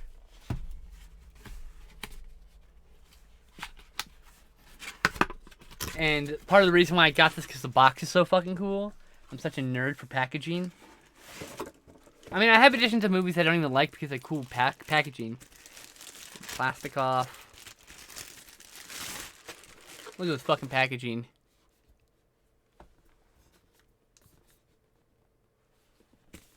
Mugs and glass bells. Those are cool. Why did you type that and not say it? I don't know. Okay. And there's the figure. Alternate heads. A bunch of different hands. Etc. Etc. It says King Diamond on the back. It explains who King Diamond is. But yeah. I don't buy a lot of toys anymore like this. I normally just buy more mass-produced stuff. I have like lots and lots of Transformers. I was very into Transformers. The only reason I can't now is because budget. Movies for a while there. I got really like super obsessed with movies for a little bit there, to the point where I was spending more money on movies than anything else in my life, and I had to pull back on it. But like that cut into my toy collecting, and I really don't want to buy a lot of toys anymore. Not that I don't like toys. It's just ooh, and rocks. Yes, rocks. I mean, and colors. Yes, rocks are, first of all, rocks are a very autistic thing to collect. rocks and stones and stuff. Of rocks. And I don't mean that as an insult. I mean that as a statement of fact. Yeah. Just to be clear. The hard part about collecting rocks is you want to eat them, and you're not supposed to eat them. For me, it's not rocks, it's dice, but those are just basically shiny rocks. So. I want to eat dice too. They look delicious. And tiddlywinks. My dear sister, have I showed you my toasted marshmallow dice? Oh, I want to eat. I know. These are the forbidden snack. It looks so yummy. They do. That's why I bought. Technically, they're not burnt. They're not toasted marshmallow. Technically, there's something else. I don't know. Does it say? I don't think it has. I don't think they have the official color here. No. But there's another name for the color, but I call it toasted marshmallow because that's what it looks like. It still looks yummy. It does.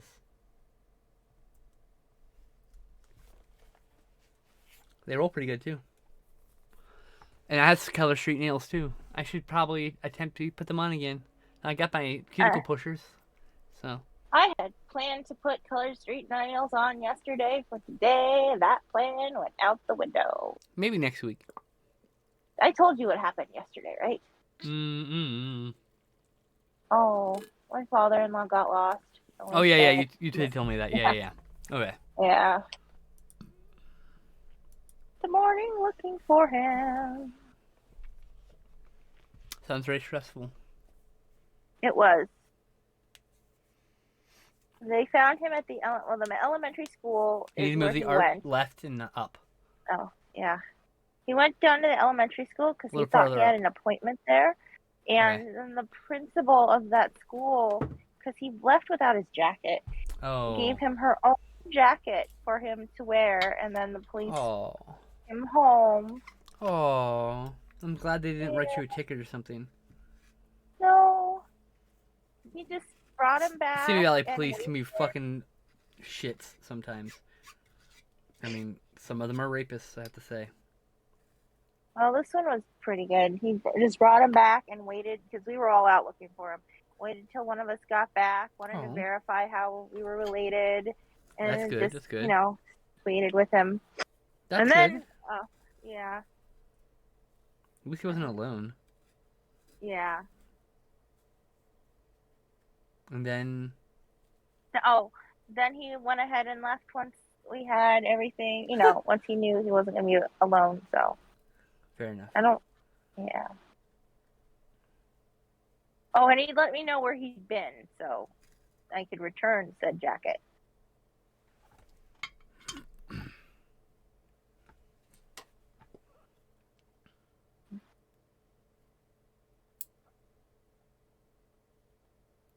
I mean, I've seen like cops beat like queer people up outside Denny's and shit. You all were lucky. I don't think you ever got to see that. We talked about how like you never really saw any of that, and you don't remember the fucking clown convention that showed up. You don't remember any of the cool things. I'm sorry. No, it's okay. No clowns for me. It was just weird being in fucking Denny's at like 2-3 a.m. and fucking like 6 clowns just walk in. Like, oh wow, that's okay. This is the 90s, so it wasn't like an internet like thing. It wasn't some sort of like flash mob. It was just some clowns, and because like their makeup is all mostly worn off. Some of them didn't have their makeup on, but they're wearing like the getup still. Hmm. Oh no, they didn't get out. I don't know what car they were in, but that's pretty funny. A clown car. I imagine it was a 4-seater with 6 clowns in it, though. Just for the gag. But yeah, that's probably one of the weirder things I've seen at Denny's at 3 a.m. 3 a.m. people are the most honest people. We were the weird thing once when we were, I don't know if you were with us when we did Bats Day at Disneyland. Yes, I was.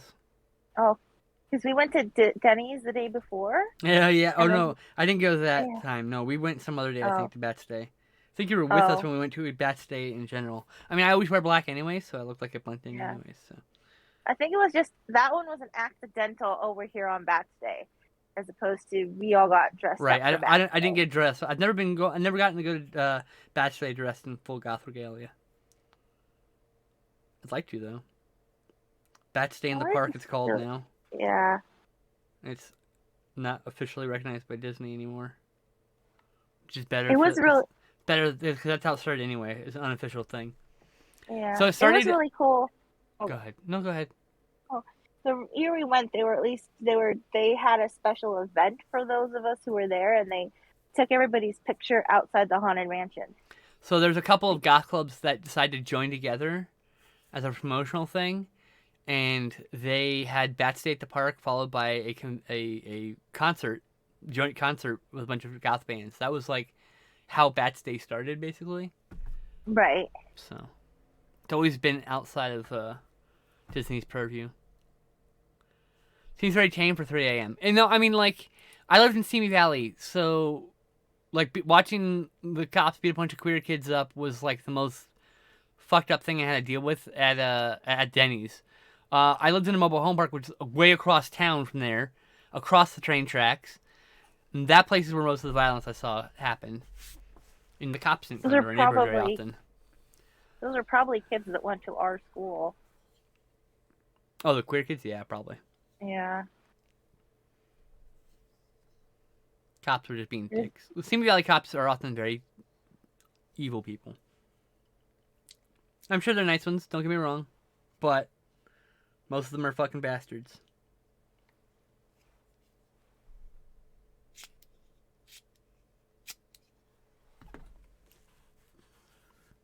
I have trauma related to the Simi Valley Police Department very specifically, so.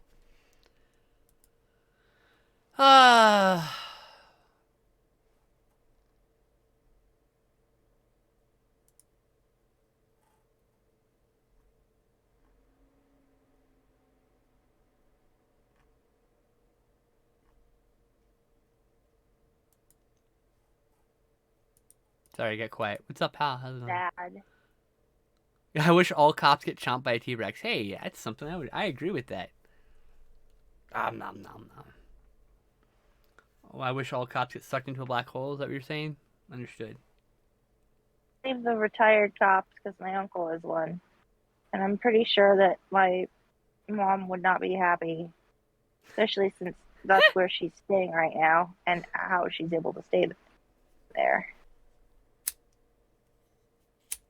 A very chubby. My uncle's a cop, but fuck him anyway. I'll stand by that statement. I mean, he sees things in very black and white. Like, oh, I'm shocked. Very shades of gray, you know? So that's how cops get away with doing what they do, because they're indoctrinated into thinking black and white. Yeah, people are good, cops are not. They outside of their the copiness, I'm sure people are good. Like, you know what I mean? Like, it's not against the people so much as the institution. Yeah. That's what it's about, you know. The level of power they're given is also kind of without any kind of oversight sometimes. Yeah. Their oversight's so minimal, someone has to complain. That's their oversight. Yes, everyone has potential for good. I like, it's a complex. I don't really want to get into it, but is there a complex thing about abolishing the police department and replacing it with something that's more effective? Like, that's. It's not saying that we don't need people to protect other people. We don't need people to respond. We need detectives to solve murders. We need things like that. But we need a different kind of policing. A police that starts from a different perspective. We need more empathetic detectives and less black and white detectives. You know. We need more people who can respond to emergencies with something that isn't violence, because right, we need to, exactly, yeah, especially for addicts, people who are on drugs. Like, they get the most mistreatment, you know. Mm-hmm. Like, their life's fucking hard, you know. Just hand out Pretty Dinosaur drawing instead. I think it would work. I mean, like, it's a complex thing, and it is, and there is something to be said that police presence does reduce crime, but it's only petty crime. The violent crime still happens. All you do is stop jaywalking and shoplifting from being as common. But, like, is that really so fucking important? I don't think so. I mean, they're also useful for holding back crowds at parades. That's some useless ass shit. Like, the fact that cops are the ones who hold, like, just so dumb. I mean, there should be parade security. You know? I think it's... Yes, there should be parade security. The cops shouldn't be doing it. Yeah, what they do has way too big of an umbrella, and they only have training for one tiny segment of what they're doing. Like, if you have a lost animal in your house here, like somebody's dog, we don't actually have, like, an animal service that can come take, like, a lost dog. You know who has to come do that? Cops. The police. Yeah. That's not anything that they should be doing. That's like... They shouldn't be They shouldn't be responding to people having issues with drugs. They shouldn't be responding to people having fucking breakdowns in public. Like you know, the number of autistic people who are murdered by the cops because they're not compliant because they can't think logically because we're having a fucking spiral. We're lost in this feeling. Like, you can't ask me to do something because I can't fucking hear you. I can't see you even though you're standing in front of me and yelling at me. You know what I mean? Like, right. No, I do know what you mean. I've had that kind of a panic attack spiral myself. Yeah, but like cops kill people like that, which is so bullshit. We need someone who can de-escalate. They respond violently to people who just need some comfort and patience. Yes, this Triceratops' name is Patty, and she is gal pals with Peppermint. Whether that is more than platonic or not is not my business. What is her color scheme? What are the opposites of Peppermint? The opposite of green is red. Okay, so red. Kind of pink. So red and green, or green and pink, because pink's a light red, is exactly what we did with. Oh, right. Peppermint. So, maybe blue and yellow, or orange, maybe. Blue and yellow, orange. Oh, orange is a good one. I like orange. Orange and light blue, maybe? Maybe. That might work well. And it's still basically red and green, but it's just color shifted. Different enough. Yeah. But different enough, or pink and green, I should say. But the whole color wheel gets shifted a little bit. The complementary colors are red and green, orange and blue, yellow and blue, orange and purple. But I don't like orange and purple together. I like orange and purple together. I just too many.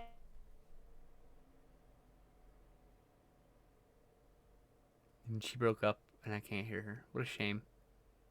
So two met, and now we wait for her to return.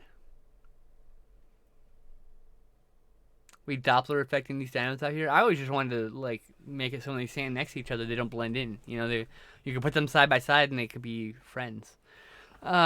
Tess, hello. No, still not back? Oh, I think you're back finally. Huh?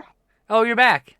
Yeah. Your entire time you were just talking? It's not. Yeah, we couldn't hear you. Oh no. I was just saying that if we wanted to do complementary colors, we needed to do 3 dinosaurs. Nah. Okay, then I'm doing orange and blue. Okay. Or yellow. Yeah, orange and blue. Your hatred of purple is noted. You hate my favorite color. You hate my favorite color! I love purple. I just don't like it with orange. It's the orange I don't like, not the purple.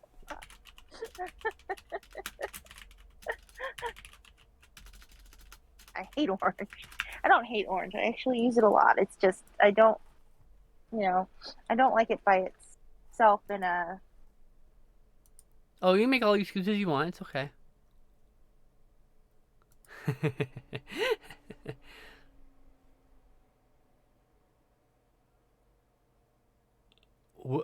She turned her other account into an automated account? What? That's so weird. Okay. That's pretty hilarious. Wait, does my account say it's automated by me? Holy fuck. No? How do I do that? How do I make my account automated? It sounds fucking awesome. I didn't know how to make my account sound like Google. I'm not sound like a bot. How Twitter automated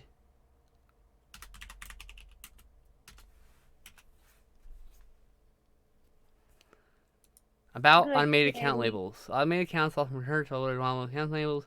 How do automated account works? Where do I see will I see label? Okay, but how do I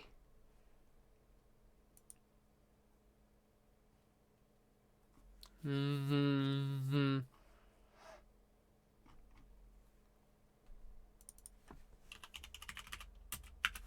You hear Loki? He's singing.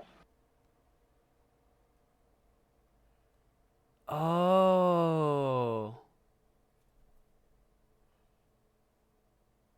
No.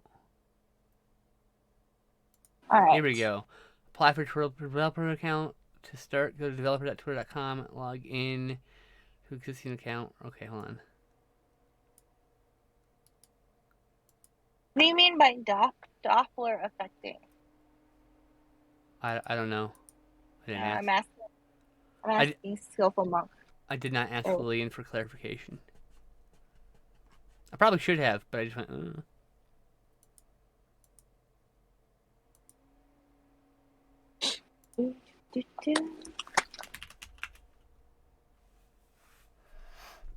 0.3.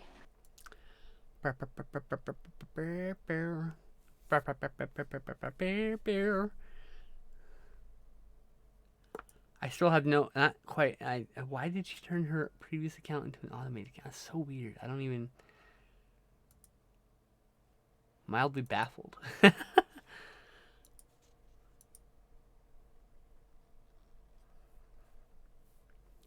Lillian! What do you mean Doppler affecting dinos? What does that mean?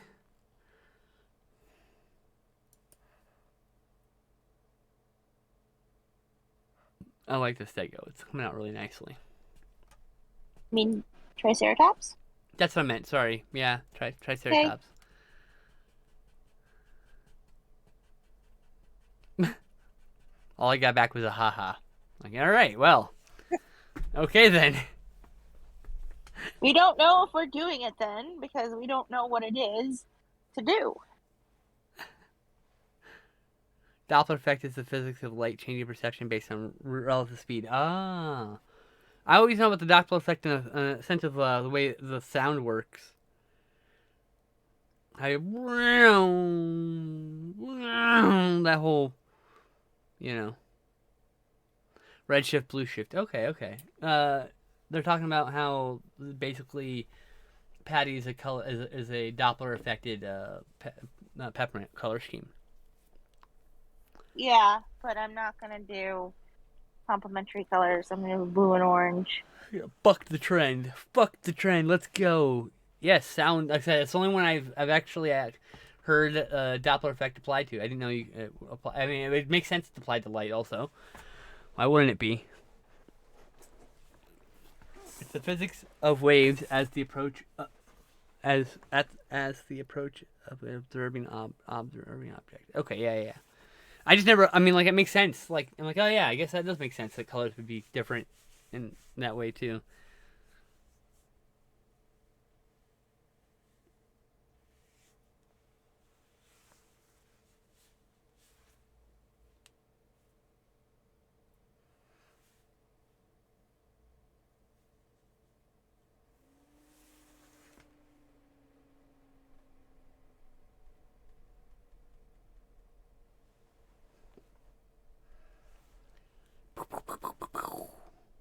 Meow.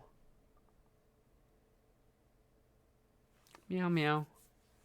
Meow. Meow meow.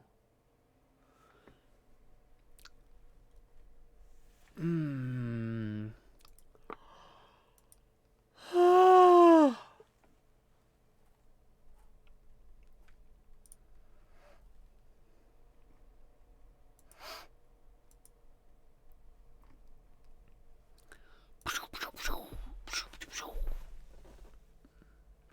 I know from astronomy, when you look at deep space objects, you have to correct for the fact that the universe is expanding them farther from you relatively, so they will appear with a blue shift. Oh, you know, I took astronomy, but I don't. Then my professor probably explained that to me, but like I don't remember that.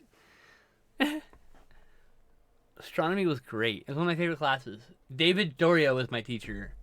I'm very proud to say he was an excellent teacher who had an amazing voice and a way of speaking that really brought the material down to like a easier to understand level. Because astronomy can be very, very complex to understand sometimes. So, one of my favorite classes I ever took, even though I almost didn't pass it. I almost didn't pass every class because I'm just really bad at doing homework. Really bad at doing homework.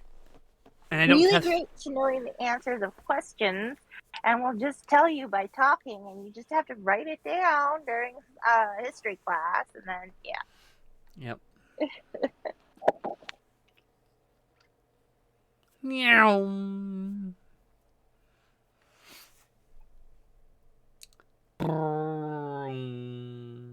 Sorry, I'm just Doppler effecting over here. Don't mind me.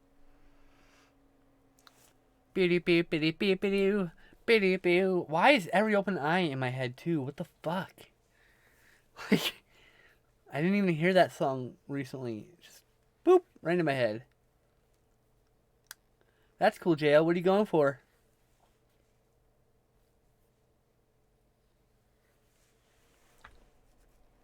What are you going to film school specifically to learn? A lot of those film schools only teach you like hands-on how to make a movie, and none of them teach you like why you make movies, how movies speak. Cause like great, now you know how to shoot a film and edit the film, but do you know why you chose the images, the things in the image you did? Do you know why? Whatever, like all these little subtextual things that people don't understand because they just don't even. Oh, acting. That's right. I forget you're doing stage acting. That's cool. I hope that's fun.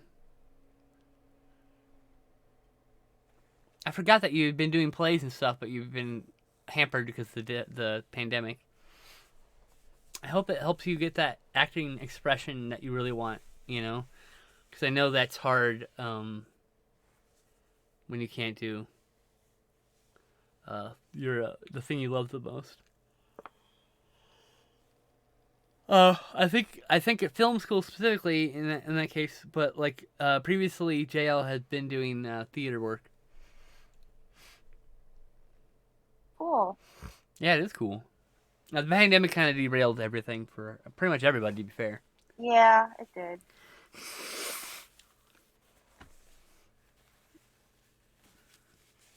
I did theater. I did theater in Moore Park, and I did theater tech, which was where you learn how to like run the show without actually having to be in the show.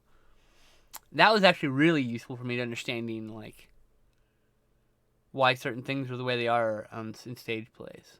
My mom accidentally learned theater tech because my aunt is a stage actor, and sometimes she'd be like, "Julie, we need your help. Come on, do this thing." I took acting classes. Uh-huh. That was good. I did acting in high school too. Movies have always been close to my heart in one way or another. But I went to film school and it didn't teach me a single bit of theory. The theory I learned was literally my classmate and roommate, Tony, would sit down with me and watch a movie and then be like, "So what do you think about it?" And I tell him what he thinks. And like, "Okay, so why did you think that?" And he would just slowly have me backpedal and deconstruct my own thought process to figure out why I feel the way I do about movies. And doing that over and over again really helps it so that now when I watch art, I can often just go, "Oh, okay, that's why I have this feeling. This is why this scene has elicited this feeling. This is why this is why that." And it's easier to understand it once someone walks you backwards through the thought process. theory would be good to learn in animation too. They didn't teach that at Ayla.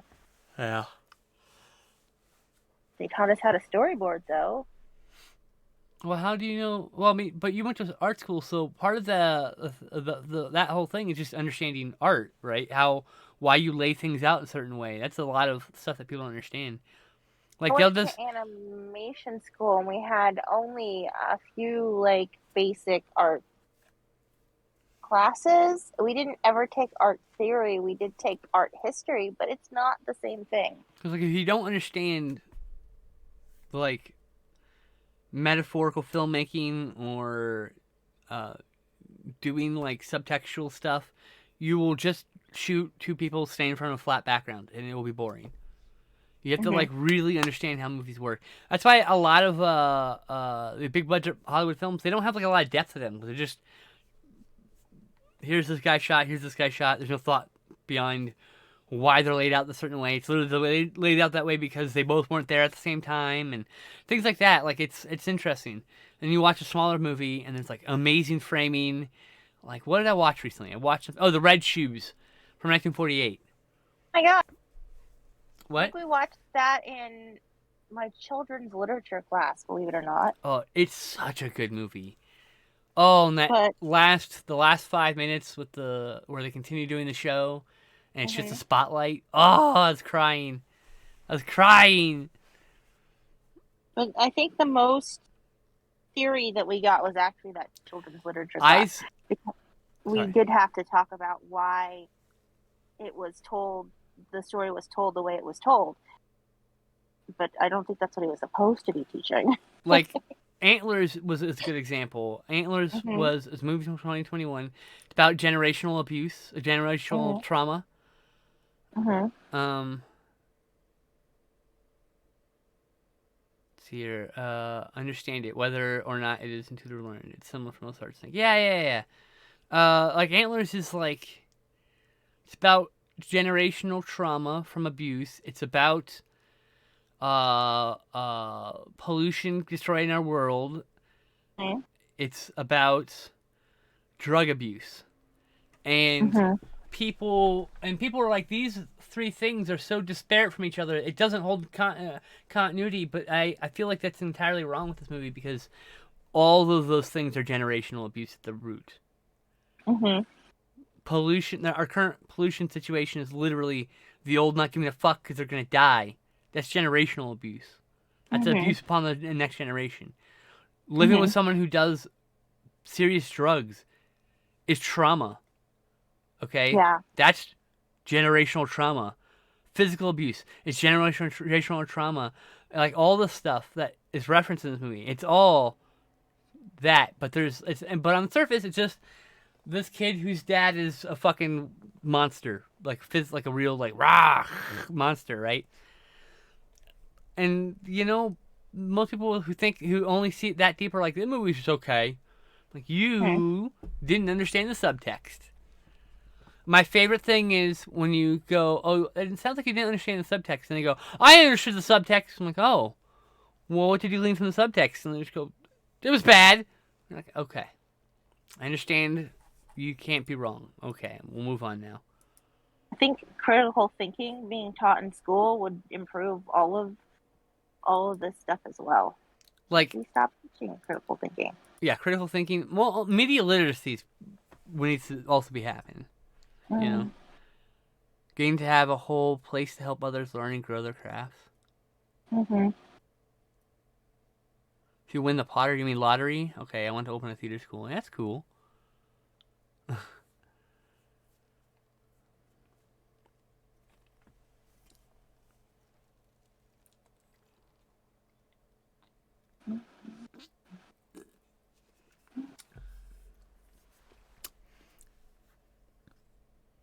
What a diverse theater school.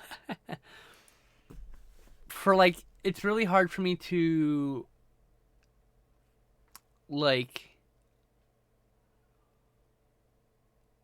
like when I talk art with people, if they just sound like movies are just the thing I do to make my brain turn off for a little while, I can't relate to those people. Like I was like on a date with somebody and like I could tell immediately they just didn't really like movies. They thought everything was bad and boring, and I was like, I don't think this is gonna work out. And it seems shallow, but like media literacy, understanding subtext, just trying to at least the how Mhm. subtext is done, and like that stuff like important enough to me that I've like literally bailed on a date because of it.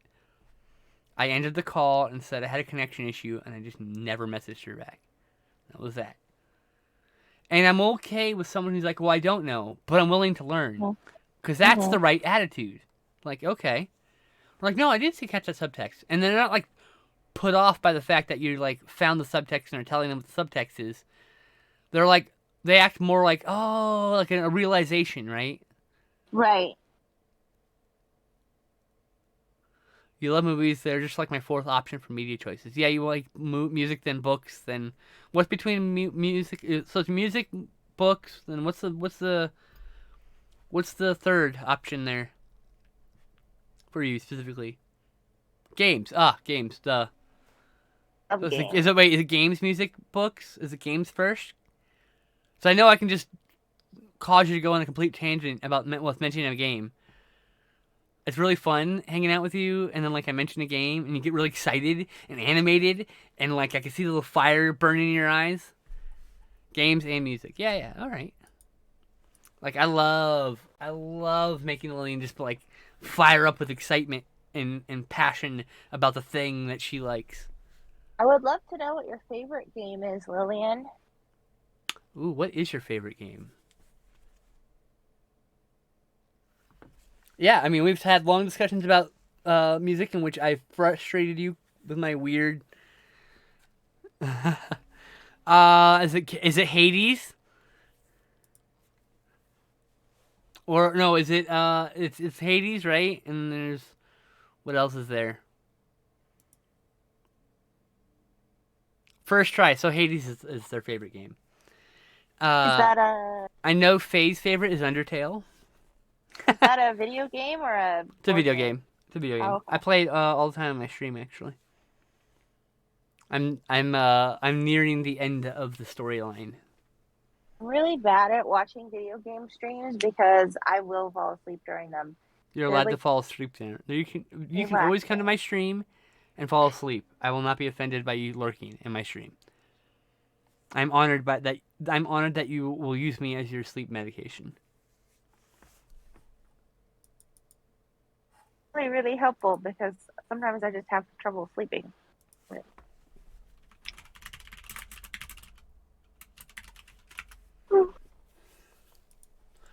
Beep beep beep beep dee doo dee doo da dee doo da dee dee. Why? Why is every open eye in my brain?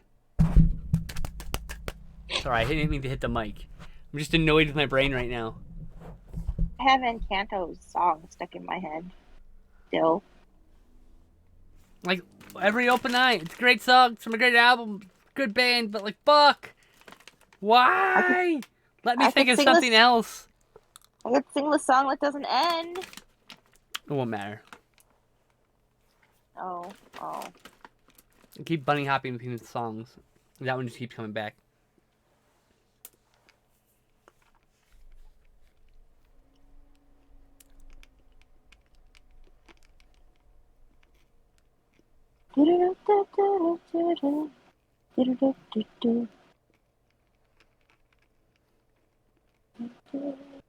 Raptor says, I spy with my little eye a Triceratops. That is Patty.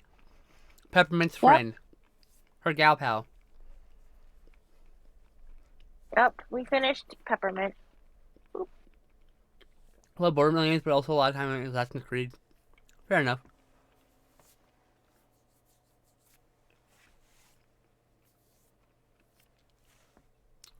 Lillian says that they love Patty's leg so far.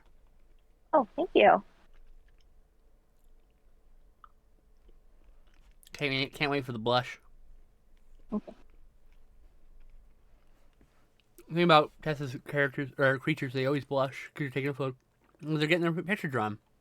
Wouldn't you blush too?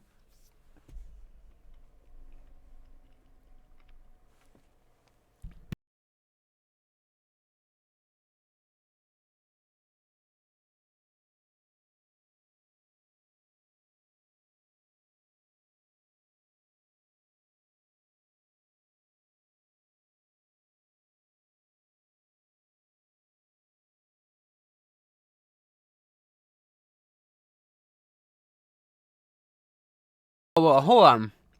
Raptor. You gotta rephrase that. She draws feet better than Rob Liefeld. Rob Liefeld's legs are great. It's his feet that he has a problem with. Rob Liefeld hates feet. Everybody hates feet. They are hard. Mm-hmm. It's a meme now, and he leans into that, so. But also, he can draw feet. They're just, like you said, hard. He doesn't want to. Especially when you're trying to when you have a deadline. You cheat. Draw Like, blob feet? I'm not a fan of Rob Liefeld as a person or as an artist, but, like, I think that his art isn't bad. It's very stylistic. I'm But not yes. sure who we're talking about. Comic book artist. He's done some bad art, okay? But I think every artist has done bad art. Oh, yes, definitely. I mean, I definitely. guarantee you there's a Bosch painting. There's a Bosch painting I think is crap, even though Bosch is an amazing artist, right? Like, you know. You have to get the bad art out to make the good art. There's literally one of my favorite Captain America covers, and it's like he's standing sideways, looking towards the camera by turning his head right, and his chest is actually also facing forward, even though his body's facing the other way. It's some really weird art. But once again, Rob Liefeld was drawing and writing and fucking putting together a Captain America comic. He had a lot of work to do, and he made fucking mistakes and went with it. That's hard. I can't judge him because you know what? He made mistakes and he just kept going. And he's definitely a better artist now than he was 20 years ago, 30 years ago. Sometimes you can do better, but you have a deadline, and that's that exactly deadline is there, and you can't take the time to go fix that. Mm-hmm. Everyone criticizes Rob Liefeld as something that's very common in comics, which is to block feet, so you don't have to draw feet.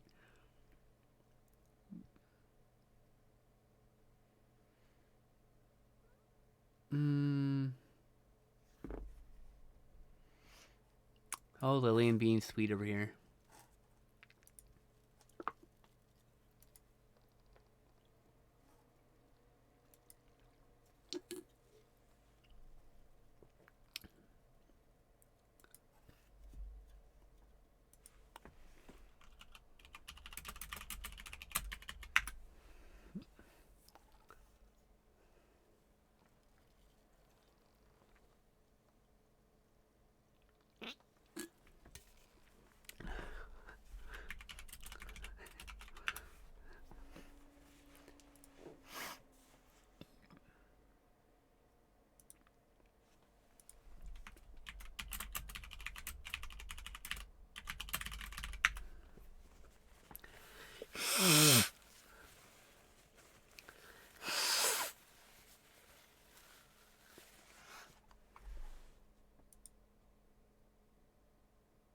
Let's see here. Oh, do either of you know Ray Troll? I do not.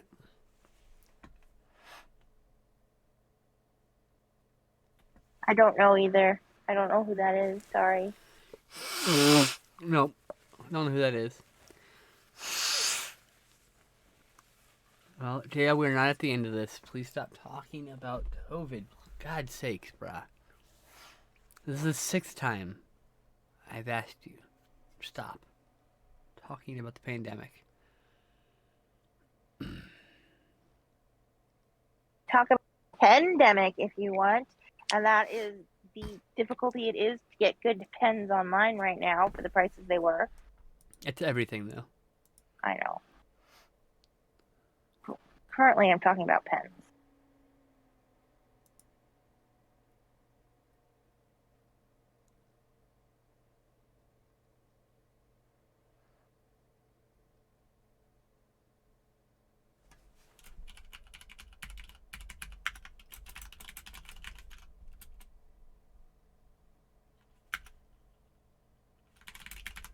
I'm an art spinner. I spin my art. I'm a tail spinner. I spin my tails. There's a song about that.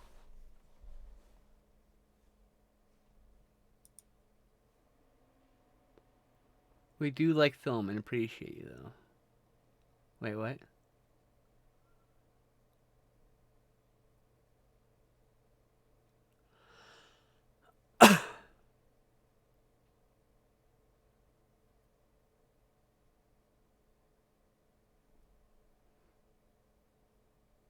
Okay, but like Lillian, like who's Ray Troll? Can you like can we go back to that subject and maybe get that explained so I don't have to be like, who the fuck's this person?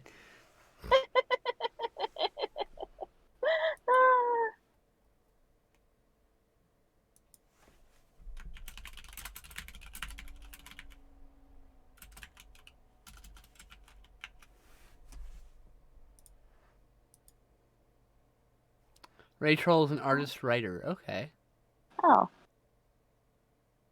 interesting.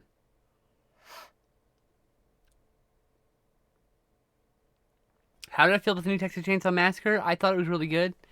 I that being said, I think the Texas Chainsaw Massacre going back to basics for the fourth time in the franchise is been done before. I'd rather like I don't know why everyone is trying to recreate the magic of the first movie, which is great. It's a great fucking movie, right? But trying to recreate the magic of the first movie is a failure because that was a time and a place movie.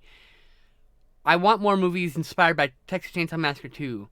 Because even Tobe Hooper knew that he had to evolve the story and the setting to something new to do, like, to make a good movie. Because it's just, there's nowhere to go. Like, there's not much more you can add to the original story. you showed me the first one, right? Yep. That was the one we watched. Yeah. It got me into sharks and stuff as a kid. Oh, you know who got me into sharks and stuff as a kid? Jaws. Yes. I love Jaws. And then also Crocodile Hunter. He did a lot of like animals. He got me into a lot of animals when he was around when I was a teen. When he got popular in the U.S. I think he's popular before elsewhere. But Steve Irwin was it's one of those people whose death I like wish had never happened. You know, like what a true actual loss to the world. Yeah. I have no problem rebooting old art if you take the rebooted old art and do something new with it, right? So, like Texas Chainsaw 3D, everyone crapped on it, but like it started out back to basics and then it turned back to basics on its head and did something you didn't expect, and people hated that. I'm like, why? That's exactly what you want. That's exactly what I wanted. Oh, that's why I like Tucker and Dale versus Evil, because it is not what you're expecting at all. Yeah. But like Texas Chainsaw 3D, as it's called, it makes Leatherface a conflicted, morally gray character, and people hated that. And I was like, why? The thing is Leatherface has always been a conflicted, morally gray character. He doesn't like the only reason he kills people at first is because they come into his house, and he's protecting himself and his family. And then later, when this girl is screaming and tied up, he's having problem doing the thing because he's freaking out, and because he doesn't want to necessarily kill every single person, you know, like. So he's always been this morally gray character. He's always just trying to protect his family. That's the thing about Leatherface. So. You shouldn't have just gone into some random person's house, people. I'm yelling at the characters. I like to do that.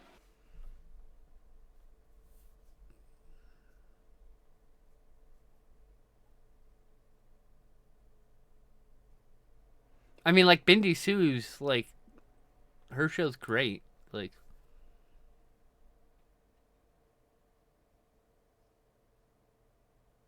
We're talking about Steve Irwin again when you said Bindi? yeah, back and forth. Okay. Yeah, back and forth. But like, yeah, the original. I like the 2003 remake of Texas Chainsaw Massacre. If you can't do better than that, where it took the idea and even it took the back to basics start, and it also added to the mythos in ways that had not been done before. So I just, yeah. Well, I believe you can drop a link because you're a moderator, yeah. But you should probably send it to me DM so I can look at it later.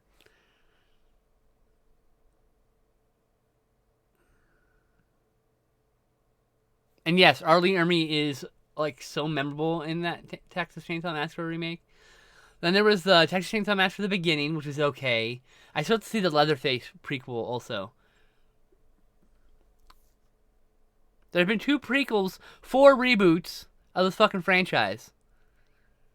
Okay? Like, Texas Chainsaw Massacre 3 went back to basics, but was a slasher movie instead of a proto-slasher. I mean, yeah, like I said, you can drop a link.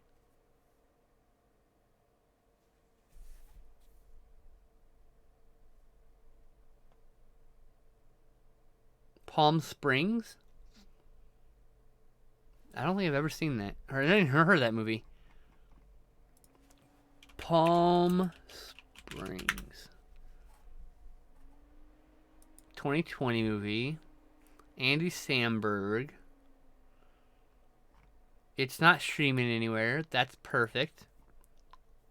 I apparently have this on my watch list already, so there's that.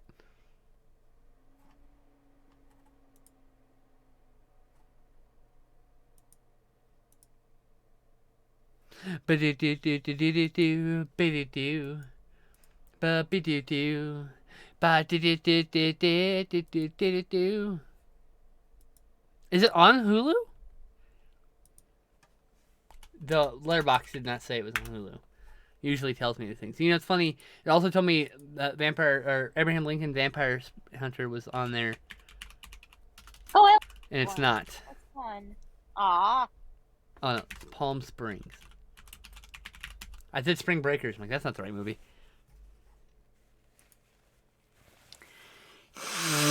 Well, I'll be damned.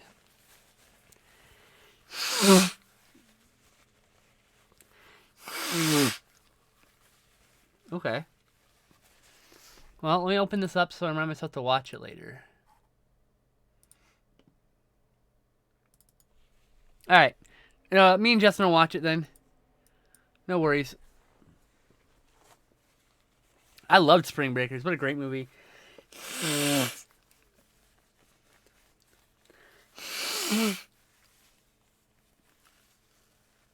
Oh, I have no idea. Skeletal Monk. Probably Selena Gomez, right? Yeah, I think so. I don't have any interest in Pride, Prejudice, and Zombies, but I'd probably watch it anyway. I watch anything once. Most things twice. I tried to read the book. The book was very hard to Isn't it just the regular movie, or regular book with just random zombies inserted everywhere? No, they start fighting zombies together, Darcy and Elizabeth, and I have to tell you, I didn't get past the first 2 pages. Okay. I just put it down, and I have it here somewhere. I haven't read the original. The book it's making a riff on, so. Oh. Yeah. I have. It's one of my favorite books. And I just got distracted and I never picked it up again, and it's somewhere in this house. Somewhere in this house. Well, my books tend to wander around lately, without my helping them, because, you know. I mean, it's good that my father-in-law can still read, and he loves to read, but he will just lose books, just like, because he doesn't know where he set them. The thing about Spring Breakers that people really misunderstood is it's like literally commentary about millennials from a fucking boomer. Really? Yeah.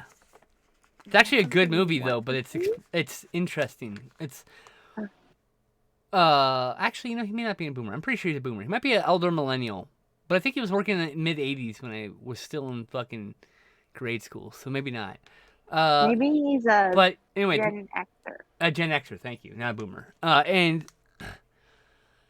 it's interesting because he doesn't talk down about those people.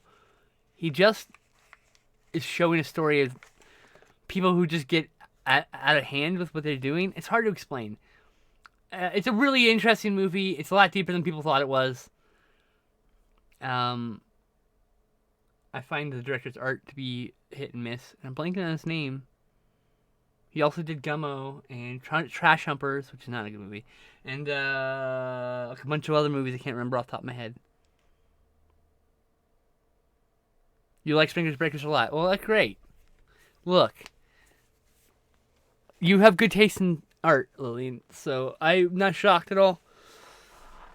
It's gonna be interesting. See, like, I I definitely had some opinions that made you go, "Rrrr."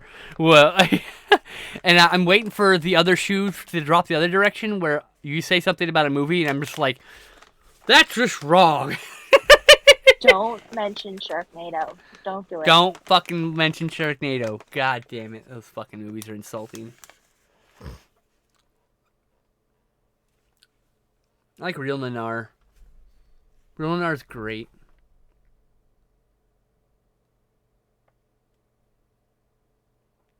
You know, you can still see the movie, Raptor. It's okay.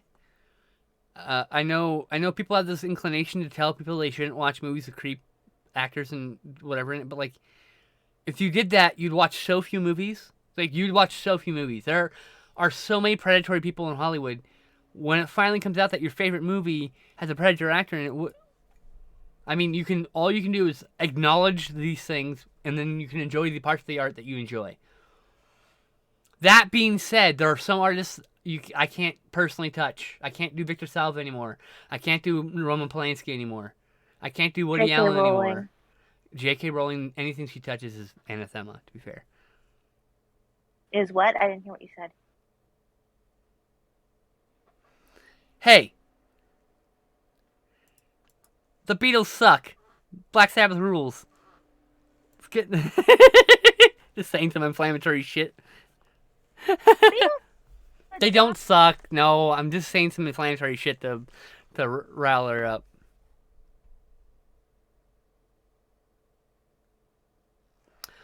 I mean, yeah, it is hard, and like, I'm not saying you can't avoid those pieces of art. Obviously, I'm just saying, like, it's so hard if you have that thing to not watch any movie. Because do you know how many fucking creeps are out there?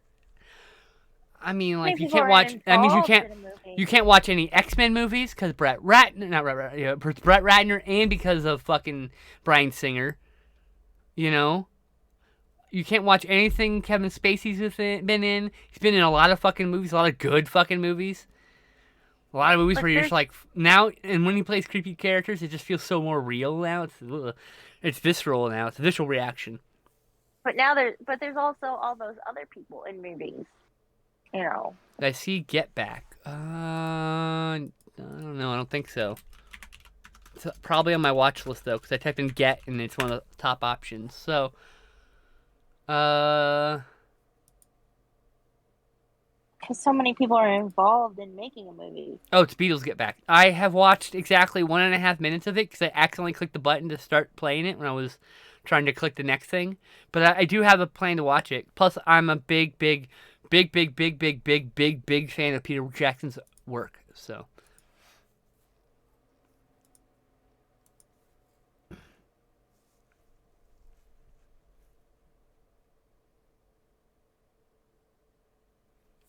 Yeah, well, also Ansel Elgort, Raptor. There's 2 people in that movie. 2 people! 2! Don't forget Ansel Elgort. But like I said, you know, you don't have to apologize for liking this kind of art, but acknowledging the flaws of the terrible people who made it is always good. Like, for me personally, I can't watch anything where someone raped somebody, like an artist or an actor raped somebody. It's hard. Especially a director, because then you're like giving the voice to the rapist to write whatever he wants, and I just feel like you get into all sorts of moral conundrums then, because they're presenting art that maybe isn't from a perspective you agree with, and it's just, it gets really muddy. So like, I don't judge people if they want to watch Kevin Spacey movie. I don't judge people if they want to watch a Franco movie, or they want to watch, as much as I hate and abhor the fact that Victor Salva's work gets watched, I can't hate somebody who watches those movies because they're not the problem. The person who made the art is the problem. You know? Sometimes they don't even know that person is a problem. Yeah, I need to see the new West Side Story. I'm going to see the new West Side Story because Spielberg's a masterwork filmmaker. And I saw literally a 1-minute clip from the middle, and just the way it was put together. It's just,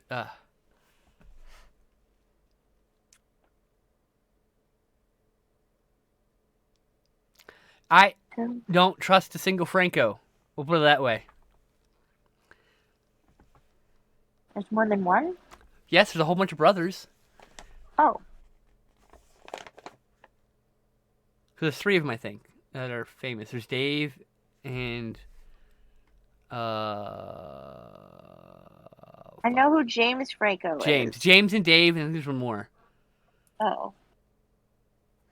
Well, it's not even that he kills it. Is that there's like literally there's a sequence, all right, where he follows some people that come around the corner, and it comes and it follows them, and it goes into a room full of people. And now normally when they do that shot, there's like composition between 2 shots, and you can see the scene change.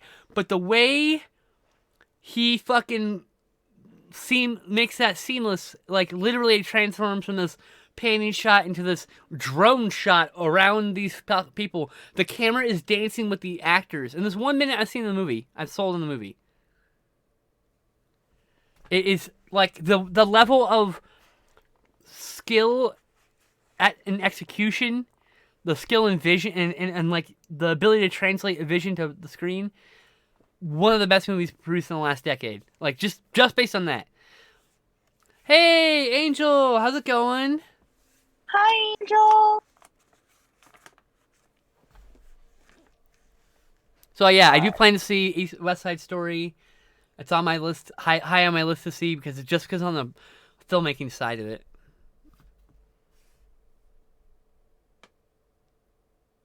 Angel says, "Cute Triceratops," Thank you. that they are doing okay.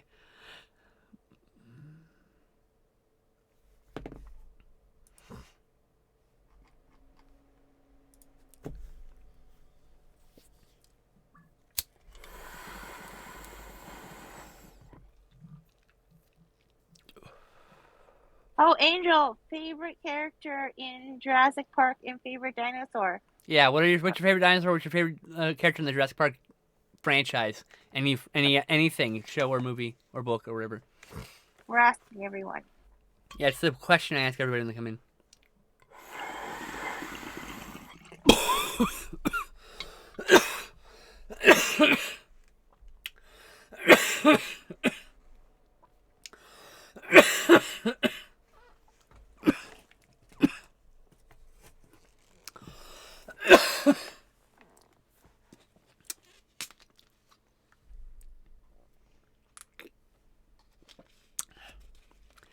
Wow, that was a uncomfortable start today.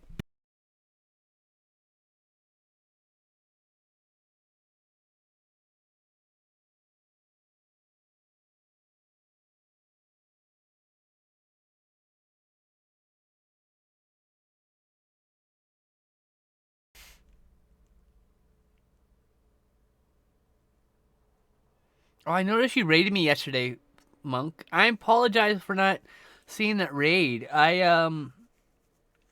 don't see raids. I don't hear raids or hosting because those are the primary forms of attack for hate streamers. They literally bring an entire audience to your channel. They'll go and watch your channel and mock you with their whole channel audience, and then they'll raid you with a bunch of hate. So I turned the sounds. So I turned the sound off on both those things. They don't get seen on my stream because I was getting I got hate rated twice. Oh God. Awful. I want your favorite character to be the Dominus Rex from your world. Dominus Rex, Alan Grant, and Owen Grady. Oh yeah, that's awesome. I was ending, but like, I do want to apologize for not seeing the specific event that you did. I appreciate the raid. Any number of people in a raid's useful. Anyone above 1, at least. Because the 1 is yourself. So the fact you had a lurker was good because you brought somebody from my chat. My chat viewership went up when you did that. So certainly don't mind.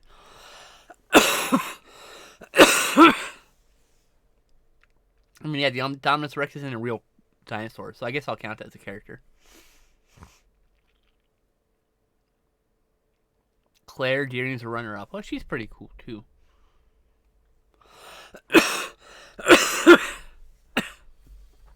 I've liked Bryce Dallas Howard as an actress since Wait, I saw her in The Village. Spielberg's directing a sequel to Bullet, basically?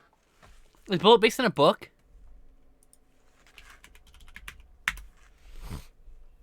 Also, what a great car chase. But everyone hypes that car chase up. I'm like, that's one of the best ones ever. I'm like, nah. Nah. That has... Look, I like Bullet. Bullet has no fucking chance of being better than French Connection. It has no fucking chance of being better than Jackie Chan's car chase and Who Am I? Like, movie... Like, Jackie Chan did kung fu with a car, basically.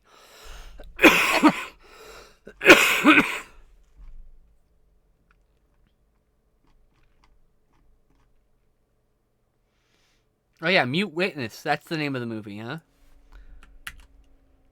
Color time. That's the name of the movie Bullet's based on, I should say. Light blue, light blue. Where's my testers? Tester sheet.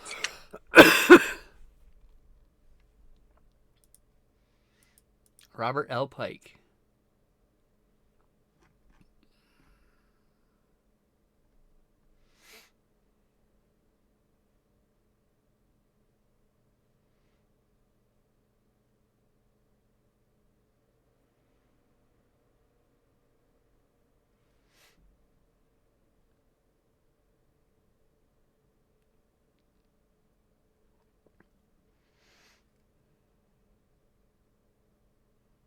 Oh, he did a book called Memoirs of Sherlock Holmes. That sounds cool.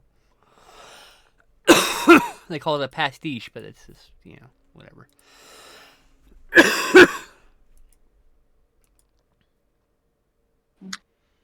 Yeah, Jackie Chan literally, like, throws a car on its wheels, two wheels, drives it through a fucking alley, does, like, an end-over-end flip, like, turns and knocks people over, hits other cars. Like, it's a really wild chase sequence. It's one of the best. Yeah, Death Proof has a great car chase.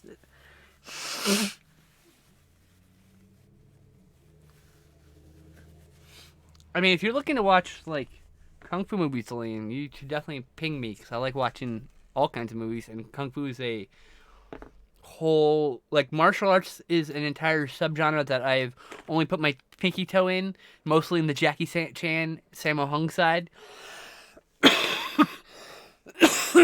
I've only seen a few traditional Kung Fu films. So, a lot of like traditional Kung Fu films with the wuxia. I don't know how to pronounce that. Wuxia. Wuxia. I don't know how it's supposed to be said. Wuxia. Wuxia. I think so. Do you know if there's like little? Nope. Don't know any accent marks. Just know the letters. Okay.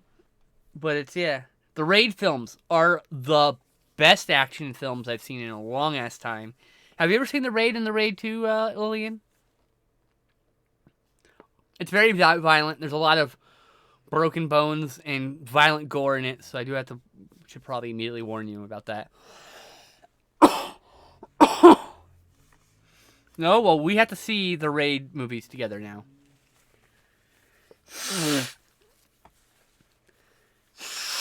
Like, Game of Death? You've seen Game of Death, right? Bruce Lee's Game of Death, where he has to go to a tower and fight from the bottom to the top.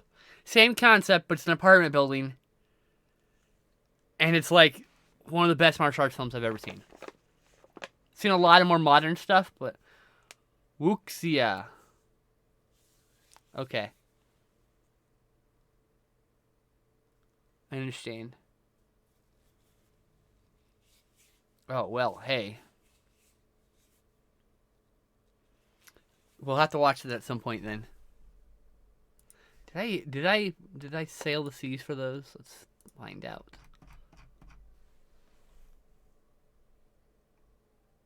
No, I will find. I don't think it's streaming anywhere, so I have to find. I have them on Blu-ray, so it's like, what?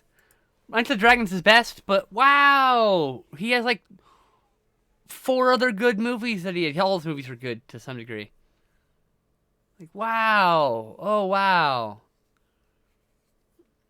Like, I've seen all of Bruce Lee's movies. That's where I started. Like a lot of people, I started with Bruce Lee on TV, in the late 80s, early 90s. And then I've discovered Jackie Chan. I walked into... So, the same summer I was in Lubbock, Jurassic Park came out in theaters, right? And I think in July 4th weekend, maybe the year before. Um, um, but I was going every week to the cheap theater to see Jurassic Park, and then one week there was just a movie called Super Cop. I'm like, what the fuck is Super Cop? I'm gonna go see that. Fine. My grandma's like, well, I don't give a fuck here, because she would just knit and she would like crochet and didn't give a fuck about wouldn't watch the movie at all. She didn't care.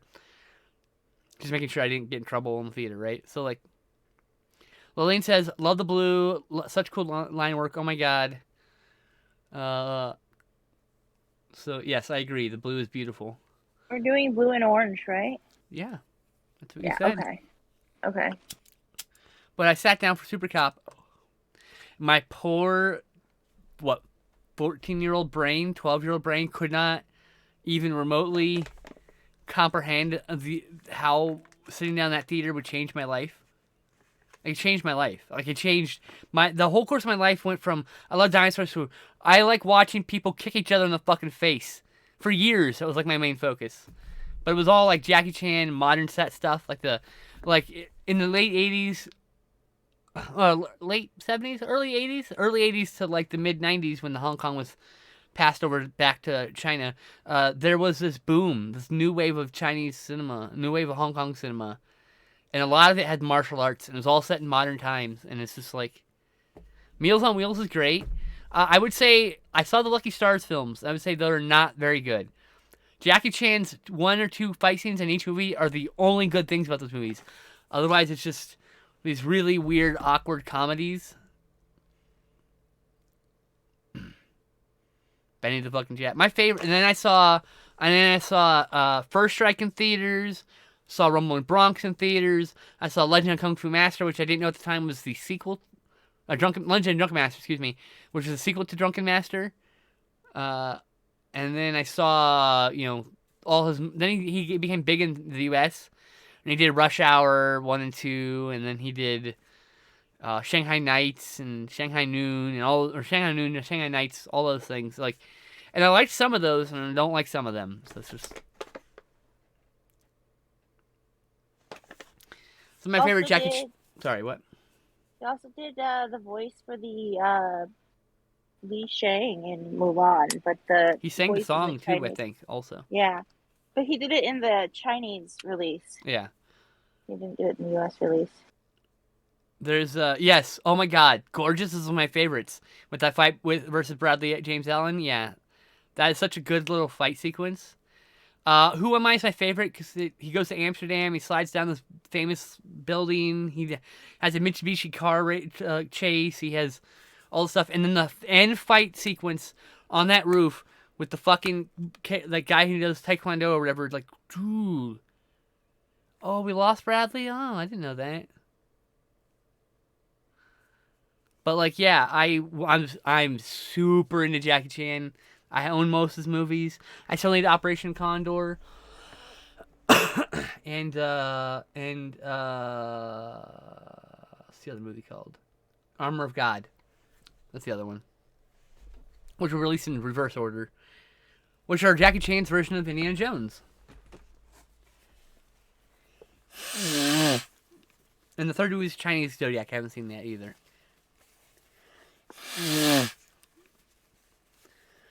I mean, Jackie Chan produces rather watered-down action films these days. Some of them are quite good still. Bleeding Edge, a.k.a. Chinese Zodiac, and then Chinese Zodiac, and then there's also 1911. All really good movies, but not necessarily because Jackie Chan's in them, just because they're just happen to be good movies. Like nowadays, Jackie's in his like 60s or something, right? So he's like, he only see like a little glimmer of the old Jackie, right? Yeah, he's getting. Which that's the way it happens. Like, not a criticism, just a statement of fact. Yep. But it's still my favorite thing about Jackie Chan. Unlike any other action star before him, he wasn't a superhero. He was just a regular guy caught up in bad circumstances. He got beat up like everybody else would in the same situation. He persevered not through his martial arts skill often, but often through his ingenuity with the things around him. And he ran away from fights all the time. You know?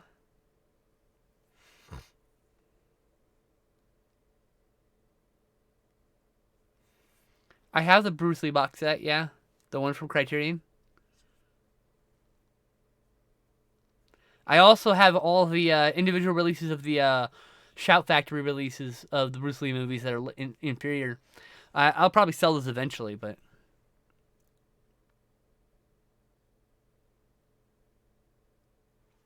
Oh, yeah. Jackie Chan... The reason why the first Rush Hour is so good is because Jackie Chan basically shadow directed the action sequences because Brett Ratner is a fucking tool. Look, I don't like to talk badly about people unless they really are really not good people. Like, I'll avoid it. I don't like talking shit about people who I don't know very well, but Brett Ratner is like... You hear stories. Like, when you're in the industry, when I was working in film school, one of my classes was to literally go to a film set and be a PA for a film. We did that, right? When you hear things, okay? Hear people you don't want to work with, people who are dangerous to work with, people who do not value your health and safety. There are stories about a lot of directors, a lot of very big name, big budget, blockbuster directors who may or may not have directed movies based on toys from the 80s. Just saying. Allegedly, perhaps getting people hurt falling off a crane that was overloaded capacity.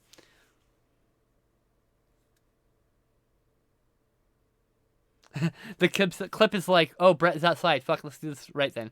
Yeah, Brett is known for one of the people who like would just let other people direct parts of this movie because he didn't give a fuck. He walked out of movies. Let's see here. Remember correctly? Let me see here. Let me double check.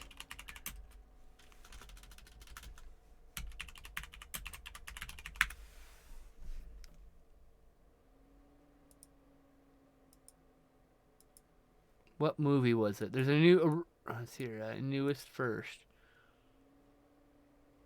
No, it's a different movie I'm thinking of.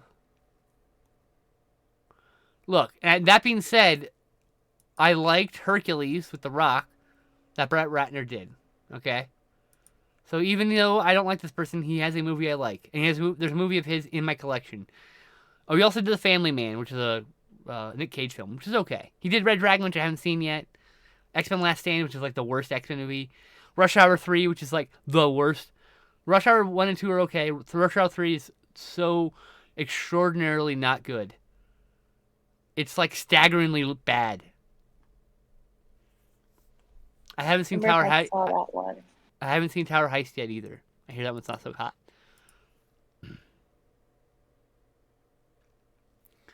Let's see here. The director of Shang-Chi was Jackie for the sequel. Wait, what? Wants Jackie for the sequel. Oh, that'd be cool. Adam Sandler can get bent. I refuse to watch anything new from him. After Hubie Halloween, I'm just done. I mean, like, Hubie Halloween was pretty terrible. I can't get mad at Sandler entirely because I feel like if I were that rich and famous, I too would just make movies as an excuse to go on vacations with my best friends. Like, I don't blame him for making like shovelware movies. You know, like, I get it. I fucking get it. I mean, people still watch them. I like his what was it? The Dracula movies that he made. What are they? I agree with Lillian that the movies that Brett Ratner produces are good in spite of him. And I bet you every bad part of those movies were a producer's note by Brett Ratner. Or someone like one of his lackeys. Because that's what happens. Whenever you see, like, you're in a movie and you're watching the movie and you see something happen and then they obviously state to somebody else what exactly happened, that's a producer's note. That's a producer going, well, how's the audience supposed to know that blah, blah, blah, blah, blah, blah, blah, blah, because it just got shown and not told. Show, don't tell. Show, don't tell. The number one rule is show, don't tell.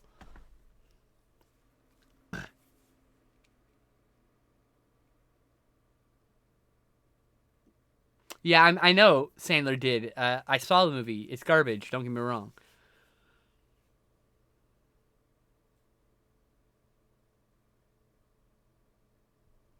They're garbage movies, and Sandler has some garbage takes about people.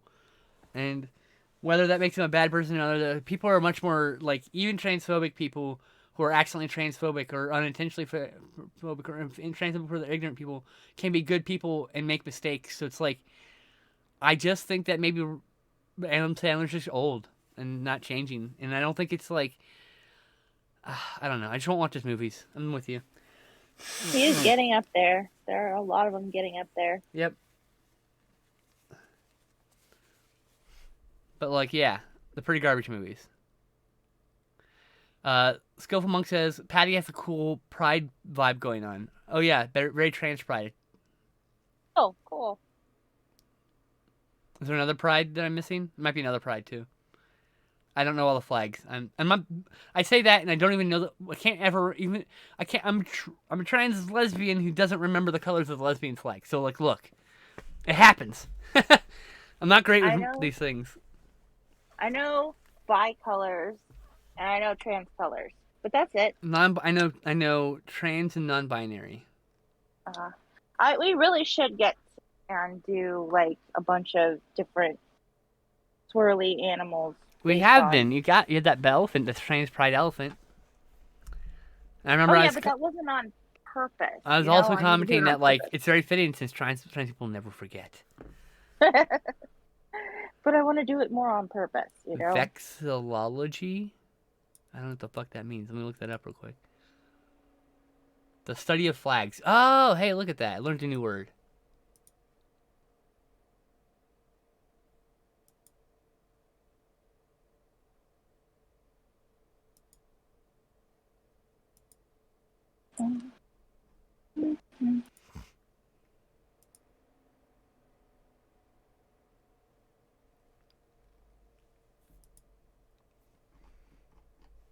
A bit orange and yellow on this because it just mixes so well.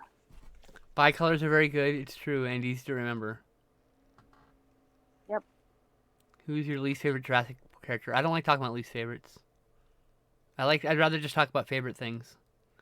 I know I just spent like 15 minutes railing on a bunch of fucking bad directors and bad people in Hollywood, but I don't like talking negatively about art. I'd rather just talk about the things I love and just not talk about the things I hate. Except for Exterminator City and Sharknado, I'll at great volume explain how bad those things are. Passionately. Are you selling any of the postcards art? If you aren't on Etsy, you should be. The trans pride will sell like hotcakes. I need to put the things on the stuff, but you have to scan a bunch of stuff. I do, and it turns out my my God, Lillian. Don't you fucking dare. I need to... Hold on. How do I ban... hold on. Google how to ban terms in Twitch chat. What's my command I'm looking for here? Okay. Creator dashboard. Settings moderation. Okay. 1 second. I'm removing the ability for anyone to bring that shit up. I hate that fucking... block terms and phrases. Sharknado. Okay. Sharknado is now a banned phrase in my chat. I know you can do it, but I just fuck you all the same. I don't like movies that insult me. Do you think that's a good movie? I can show you 10 other movies that are better than it at being bad and good. Because Sharknado ain't it. Sharknado is literally an insult to the audience. The reason why Nanar works, or what commonly is referred to as bad movies, or good bad movies, or whatever derisive shit term you want to use for it, Nanar is perfect for this. This is why I like using Nanar. It doesn't insult anybody. It's unexplainably good, is basically what that means, essentially. French word. Sharknado, the reason why Sharknado is bad is because there are a Nanar movie should be people trying to make a good movie and failing, and that's why it's entertaining. That's why they tried. The reason why it's so entertaining, the reason why you fall in love with this art is because this person tried their hardest. They're putting their heart and soul into this, and they still missed the mark. And Sharknado is a franchise that the people who made it purposely make things bad. They purposely frame things badly. They purposely act badly. They purposely write it badly. And it's insulting to anybody who wants to spend time in a theater in the dark or at home in front of a TV. I want someone... Sharktopus is different. It's just a cheap movie. They're trying to make a good movie. The Sharknado anthology is only good for watching once and only once. I don't think they're good at watching it at all. If you want to watch a good Nanar film that's a shark movie, you should watch The Last Shark. The Meg was good. Did you watch that one? I liked The Meg. I liked that The Meg took pieces from both The Meg and The Trench. And now they're doing The Trench. Did you hear that they're going in production on The Trench now? Yes, and they better have my helicopter scene. You really want Mac to get eaten out of a helicopter. I know. Yes! Very upset that it didn't happen last time. Steel is the perfect example of an art film. You know they didn't go into making Steel and expect to make a bad movie. They were trying to make a good movie, an entertaining movie, and they just missed the mark. You want to I don't know. I think my favorite bad, quote unquote bad shark movie is Santa Jaws. That movie is done with a big tongue in cheek, trying to have fun. It's trying to be fun and funny. Mm-hmm. And the effects are just not good, obviously. But oh, how was Batman Chameleon Iron Storm? Camel Iron Storm, excuse me. I want more Rainn Wilson being a scumbag. And then there's some movies that they are trying to make a good movie and I just can't watch it, like the Catwoman movie with Halle Berry. I'm never gonna watch that movie again. I've never watched. I hope I was gonna say back about the Meg. I hope The Trench has more stuff from Meg and The Trench combined, and I hope they do give you your helicopter scene finally, because that scene of the shark jumping out 30 feet into the air to grab the helicopter, it needs to exist. It really, really does. I will not be watching it in a theater, so it doesn't matter if it's a must-watch or not.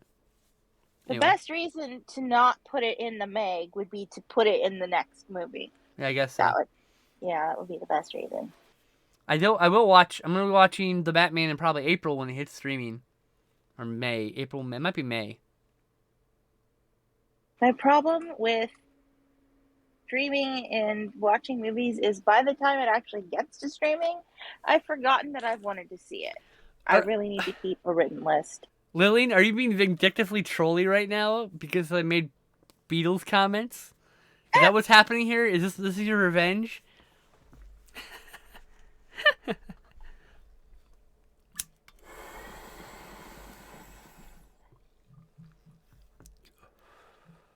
West Side Story has nothing on Halle Berry. I will fucking boot you. I'll take your sword from... I won't, actually.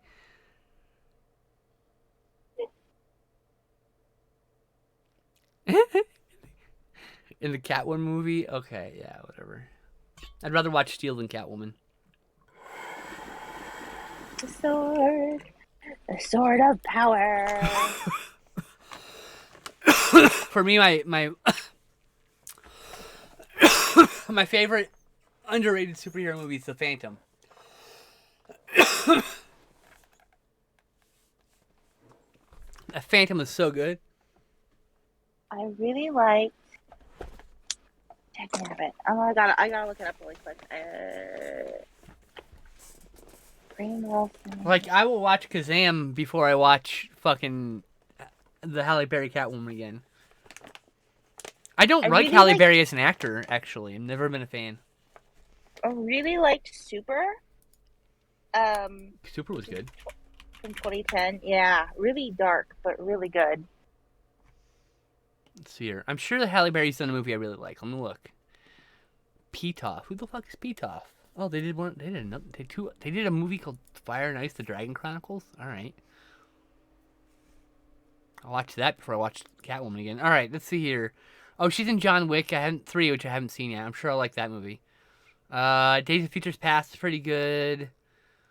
Last Boy Scout was pretty good. Swordfish is pretty good. Jungle Fever was really great. Monsters Ball was really good. And then she's just been in a bunch of fucking movies I just never watched. Why Do Fools Fall in Love? I think I'd seen this movie, actually. Wow. Got good reviews. Alright, well, I'll put that in my watch list. Check that out later. Because I think good movies happen in spite of actors sometimes.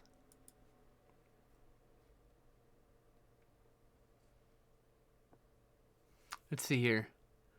Kazam, not Shazam. I said Kazam with a K. My favorite comic book movie is Sin City. That's a really good one, too. And don't know that something is a comic book movie, so I cannot say with any certainty what my favorite comic book movie would be unless we are going to count Guardians of the Galaxy. Of course, that's a comic book movie. There's nothing wrong with that. I'm really excited to see the third one, and there's also a Christmas special coming out, so Yay! Can't wait for that. Yes, the Shaq movie. I like that movie. It's so silly and not at all serious in any way. It's not good either. But I definitely laugh a lot during it, so. I really like the Green Hornet. So many people. Oh, the Green Hornet was great. Oh my god. That. It was like people were like, "Oh, it's funny, it's blah blah blah." It doesn't feel like it's campy. It's campy like the original show, but in a more modern sensibility. It's so good. I very much enjoyed that one. That was like. Oh, Shaq Fu for the NES, for the SNES. I actually have a complete in box copy of Shaq Fu on the NES. Yes, the remake was not good, just like the original. I think it was trying to be that way in this case, which makes it not as fun, of course. Well, like I said, if you make something purposely bad, people will just say, "Oh, it's bad." What have you accomplished? Wouldn't it be better to make something that's accidentally bad, but people still love anyway? Why are we just now staring at your floor? Just because cats and something things. Yeah. Kitty. Sorry. Was that Ocha? No, it was easy. Oh, of course. The brat. Yeah. She's a brat. She is a brat. Ocha's napping. You played through it twice, though? Wow, that's dedication. Dedication.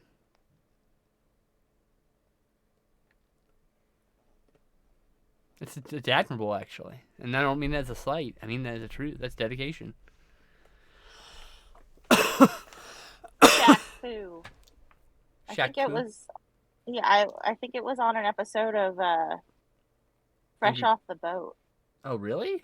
Oh, yeah. I know it's a thing about became kind of a pop culture whipping boy as such for that's probably not a good term anymore, I guess.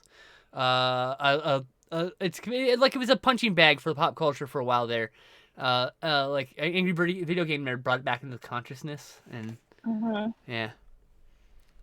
I think the kid really wanted a copy Lillian, of Shaq Fu, and the parents gave him the Golden Girls game instead. Lillian, I need you to right now. I need you to go to YouTube, type in Macho Man Perfect Friend, and tell me that isn't the greatest song you ever heard. The song about Mr. Perfect the wrestler, but that fucking song. Macho Man did a rap album. All right, like come on.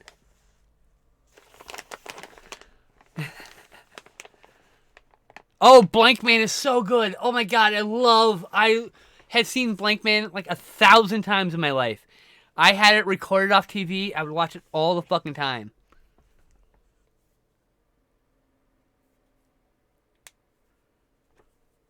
So, yeah. And Meter Man is really good. I have Meter Man on Blu-ray. I haven't watched it since the 90s, though. Should probably rewatch it.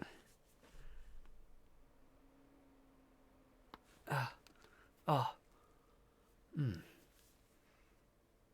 like Shaq is a person who like is doing good with his richness. You know, he's investing in businesses and buying things for people, and like he's like one of the people who's like he's rich, but he's not as rich as he could be because he's been giving money away and buying things, doing all these generous things. So it's like, speaking of people who you know what? Music.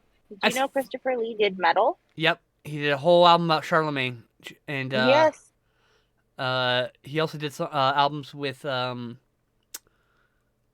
the Rhapsody. Actually, I think it was the other band. It was the Rhapsody of Fire. The same band, but different. They split and became two bands because they had a falling out. Yeah, very aware of that. He did two Charlemagne albums. Yeah, and he did a bunch of other guest spots and other albums and stuff. So. Yeah.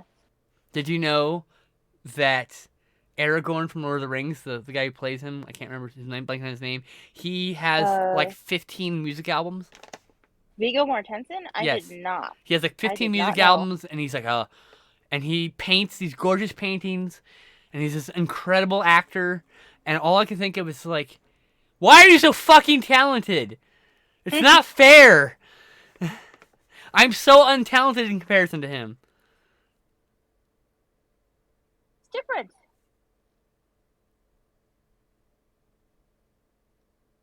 You're good at networking, for one thing. That's definitely a talent. A lot of people are terrible at networking. I'm terrible at networking. Speaking of Keanu, I have no desire to see the new Matrix movie. It's not a remake, and it's great. It's fucking great. Oh my god. Ignore what people fucking say. Ignore all the fucking... Look. Here, do yourself a favor and don't listen to another fucking person's opinion about a movie again. Just watch a fucking movie. Just experience it. You will enjoy movies so much more if you just don't listen to what anyone has to say about a fucking movie. You watch the movie and get your own damn opinions. That's because I have learned through years now, I no longer listen. I don't watch movie reviews. I don't read movie reviews until after I've seen the movie. That's it. Oh, cool. She didn't hear anything I said. Well, sucks not being a subscriber, I guess. Yeah, I can't wait to get it either. Yeah, my point is don't ignore anybody. Ignore anybody's comment about fucking Matrix. It's not a remake. It's very meta. Yeah, I like Red Letter Media. I just don't watch anything they do outside of fucking Best of the Worst because, look, here's my fucking... I'm going to talk shit about someone right now. I'm going to talk shit about another creator. Red Letter Media guys have the worst fucking taste in film. They just have the worst fucking... You go and watch any of their reviews. Almost all of them. Jay's all like, oh, this movie's terrible, but I love it. Like, it's not terrible, is it? I love Best of the Worst. I'll watch every episode of Best of the Worst. Best of the Worst is one of my comfort foods. I will never, ever, ever, ever, ever watch another episode of review because those fucking people have bad movie taste. They have no idea what a good movie looks like anymore. They expect these, like, perfect movies, and that doesn't exist. They've been critiquing stuff for too long. They forgot I don't watch. To see the beauty. I don't watch anything but nothing. I watch. I don't watch. 99% of the time, I just watch Best of the Worst. I watched. You know, what's a good Red Letter Media episode or Half in the Bag episode? The episode about the Bruce Willis movies that have been coming out over the last couple of years. That's a great fucking episode.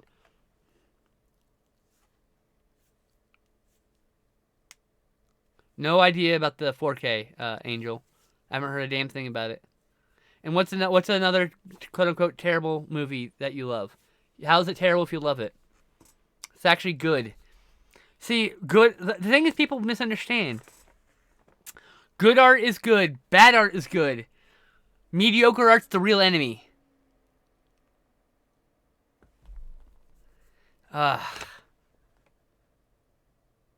Well, I hate the Beatles. Go fuck yourself. There you go. Take that. The Beatles sucked. Kappa.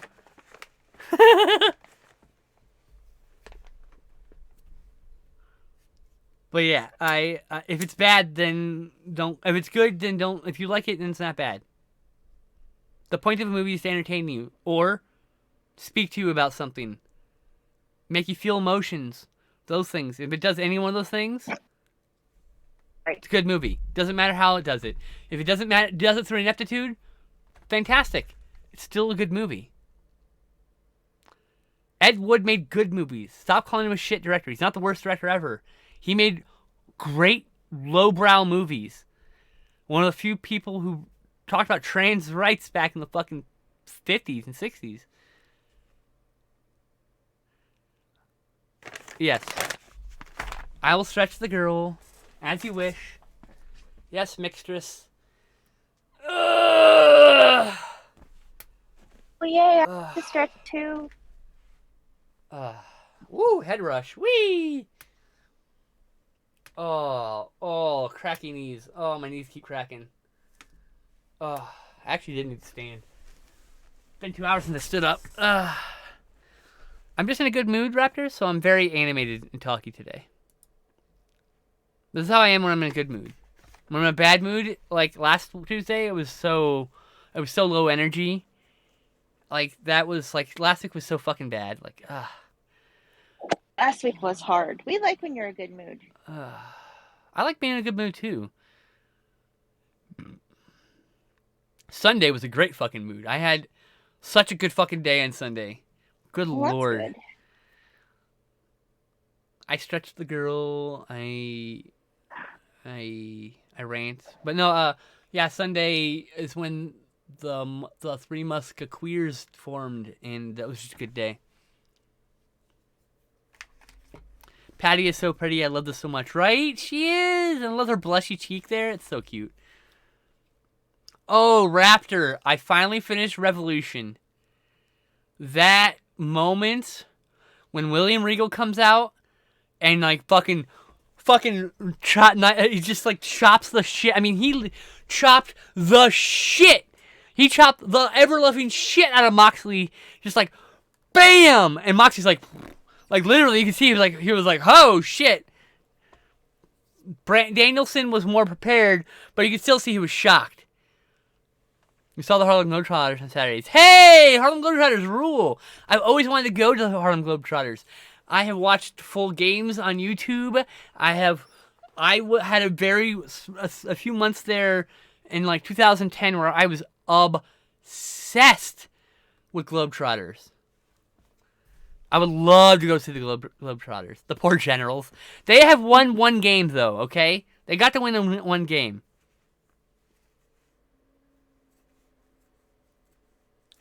I really want the Danielson tag team to be managered by Regal. I want Regal to be the first authority figure in AEW.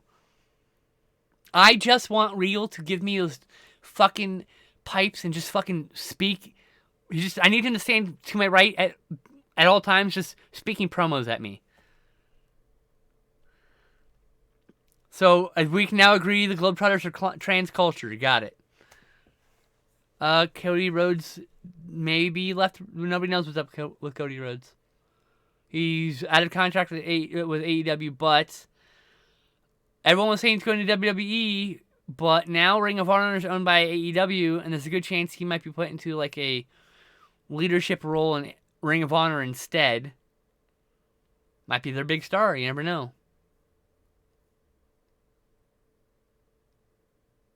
Oh, pinball is a thing I have a deep love.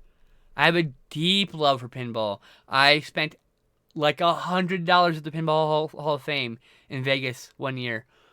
I went to this place called Pinballs in Austin, and that's where I discovered my favorite table, which is the Ripley's Believe It or Not table. One of my favorite pinball machines of all time.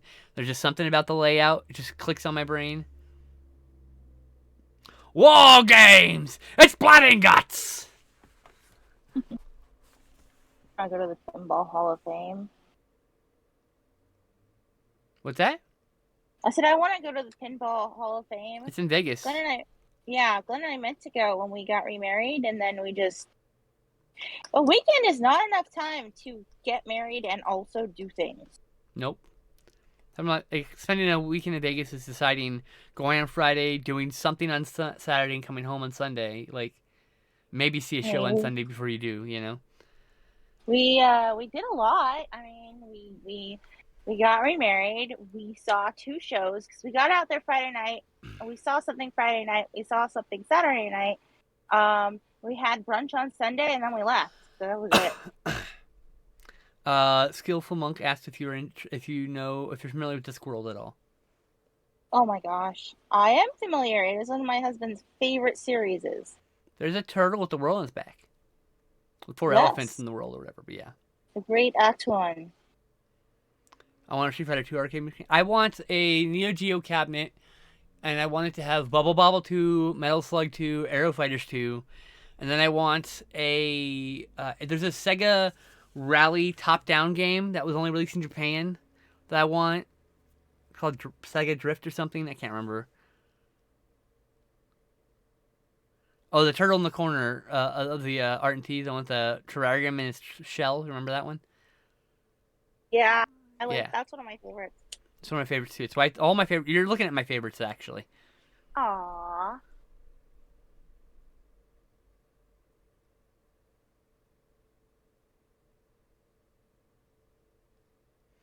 I've yet to read the Discworld books, but I am aware that GURPS made it into a tabletop role playing game. They did, yeah. I think there's also another standalone Discworld game that isn't in GURPS. And I'll be honest, GURPS is cool in concept, but GURPS in execution can be really. You have to have the right mind for it. I don't have the mind for it. It's too many numbers. Too much crunching of numbers. I think we own like Night Watch. There's a Night Watch board game. I think we own that one. Oh, that's cool. Oh yeah. Yeah. There's that. Yeah. There's that, and there's also what is that one? I think there's one based on the Clacks. What is that franchise with the More Pork or whatever, More Pork, whatever it's called? More Pork. The fuck is that called? Cause there's a couple of board games based on that too. I played those. Yeah, GURPS is great for reference, but not for More Pork. That's right. Not for actual system. Is extremely out of print and extremely expensive. More Pork. Okay, my bad. More Pork.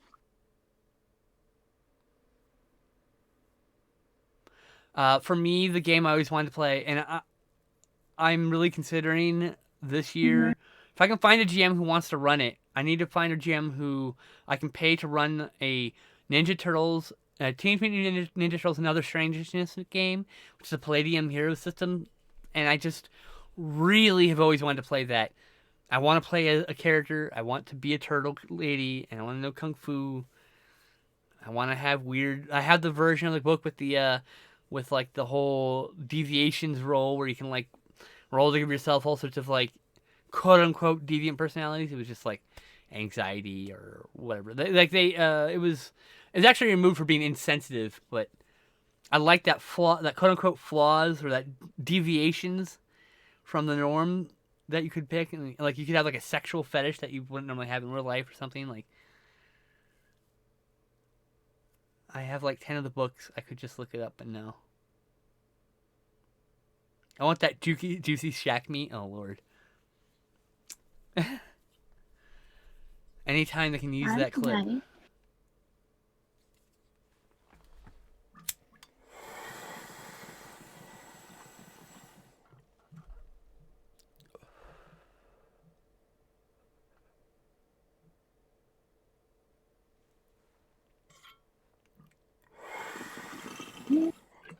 Oh, what I was gonna say about Shaq is he's actually been in like one of the best celebrity wrestling matches.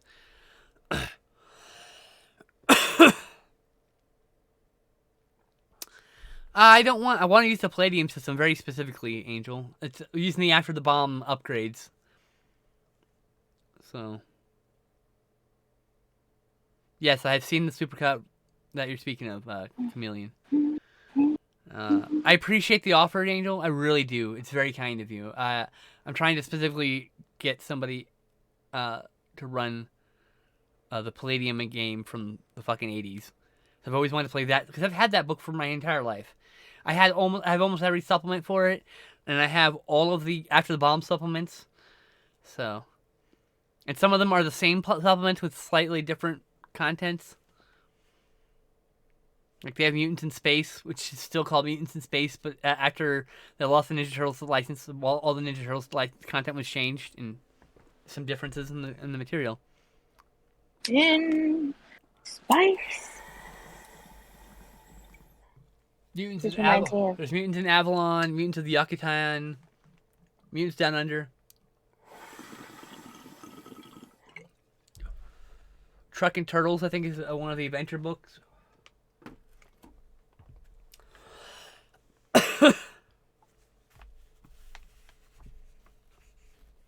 Oh, that's cool. I mean, I played in a Risk game, but I played a former fascist scientist who was forced by prisoner collar that would explode to do heroic deeds. So I was a former villain who was being coerced into being a good guy. And in the process, my plan, I didn't get to play the game long enough, but because the game collapsed from the other players having a meltdown about the way the GM was running it. I would have actually slowly reformed the character just because he's like surrounded by good people, and he wants to be seen like not as this, he wants to be out of his shackles, and so he pretends to be good, and then in the progress of pretending to be good, he ends up becoming good. Like that's how it works.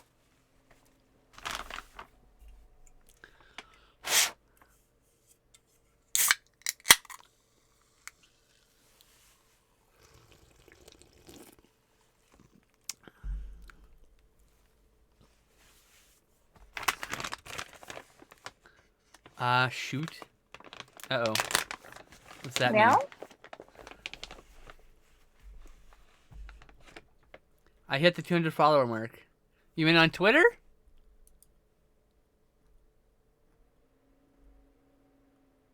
Fuck, where did I have you? Oh yeah, you're up here. No, you're not. I took you off again. Lump. Alright, find you with... I just type in lump to find your account at this point.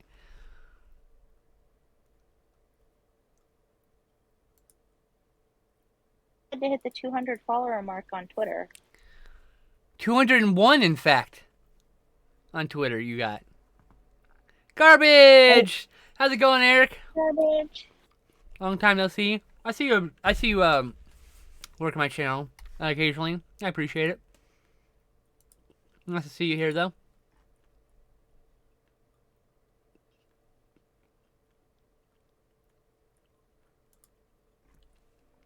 Wait, what is this? Ido's house just passed this. Oh, god damn it. A life sentence? What the fuck? Oh, sorry. I need to get off fucking Twitter. I need to get off Twitter. I can't do this while I'm on stream.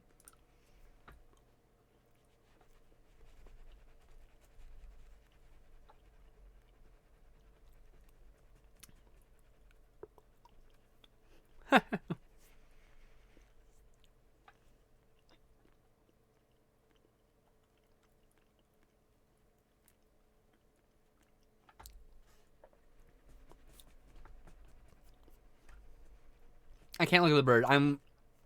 It's just gonna fucking ruin my mood. I don't want to rant for the next hour on like some shit that I shouldn't. I just need to not look at it. It hurts. Shit hurts my heart.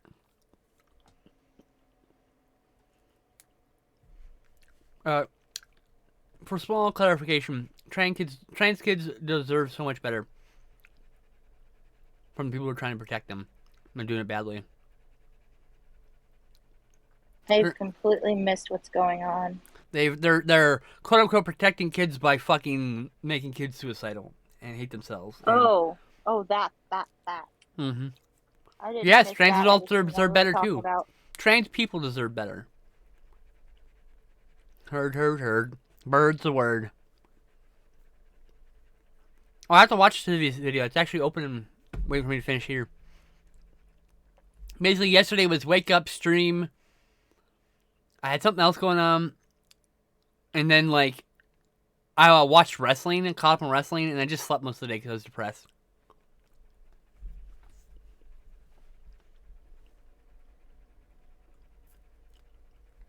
I'm too empathetic, I guess. I'm just too sensitive, whatever. I try to stay away from those things just because I want to help, and I can't. I'm so fucking helpless in the situation, you know? It depresses me. Because what I can do is just, it feels like it's not enough. I wish I could do more, you know?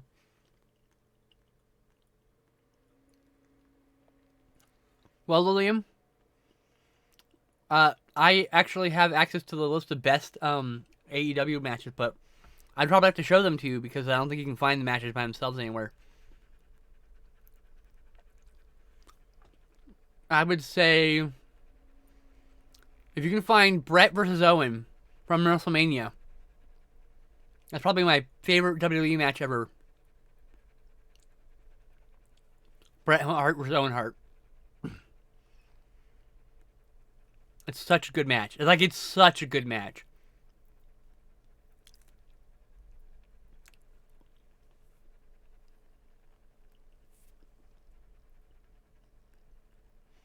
As I was saying earlier, Angel, like, how can you be rich when people are suffering? Like, that makes sense to me.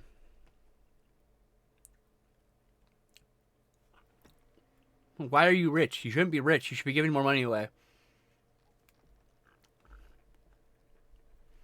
Yeah, Shawn Michaels Kurt Angle from WrestleMania 21.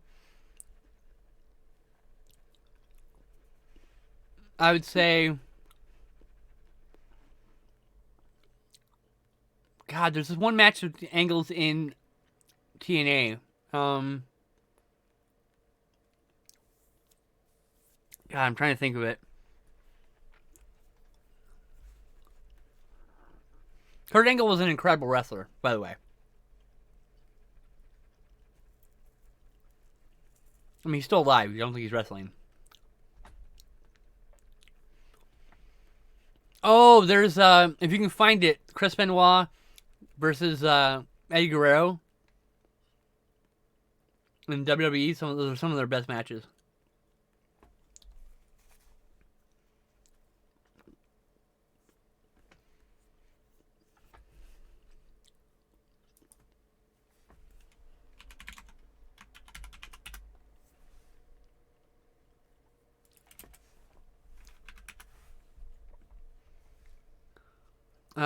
Oh, here we go. This is what you want. Lillian, I'm going to message you a match. I'm going to message you one of the greatest matches I've ever seen in my entire life.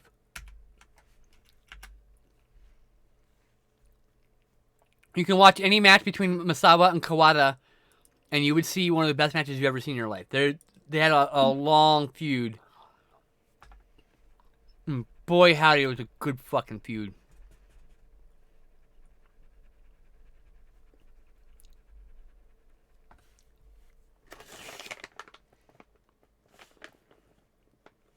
It's like a fucking, I'm pretty sure it's the King's Road style, like, wrestling. It's just like, it's so good.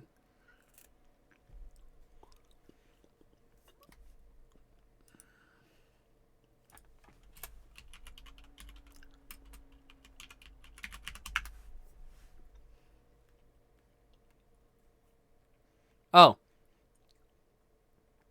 Also, if you see, let's see here. Let me look up to see if I can find this match real quick. Kensuke Sasaki Kenta Kobashi. This is another one of those. Is this from the 25th anniversary event? I gotta find the ones from the right event. Is this the one? Does this have that fucking incredible chop exchange for like 5 fucking minutes? Like mid-match. Is this here?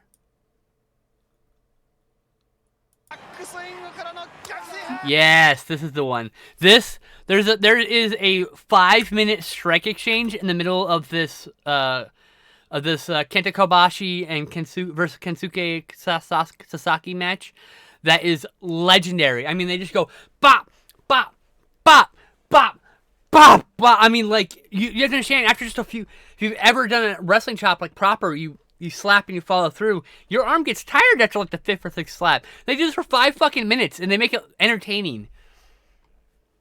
Let's see here. Revival DIY. Oh, any match of what is that match? What was the match between Raptor? You need to help me with this.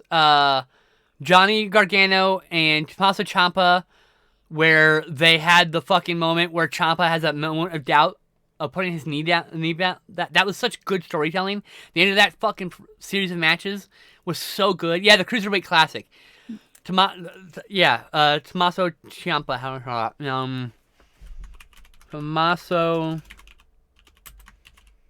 Ciampa versus Johnny Gargano.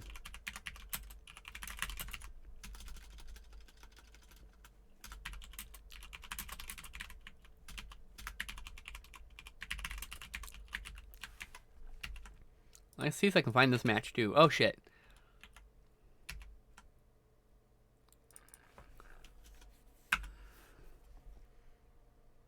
They don't have the full match, of course. That's the problem with YouTube. But, you know, I also have that too. I have that whole series. But Lily, you need to watch wrestling with me.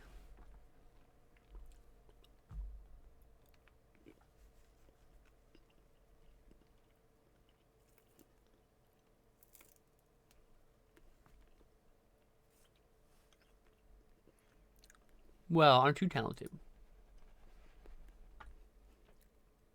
But yeah, I highly recommend that Kenta Kobayashi match. That's incredible. It's like so incredible. Like, I have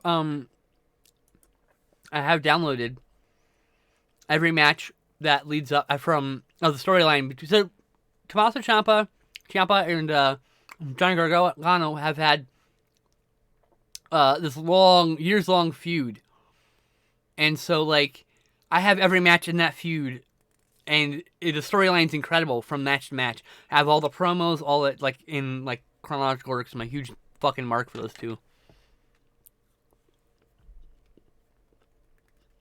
Oh yeah, that was a really good match too. Where is Cedric? Is Cedric in the WWE right now?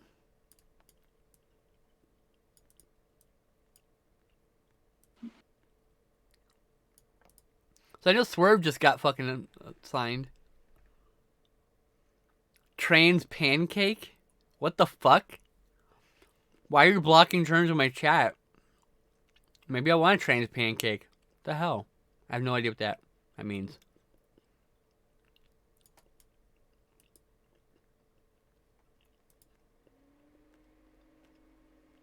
Oh, he's Caprice Coleman? Oh, with Caprice Coleman. Okay.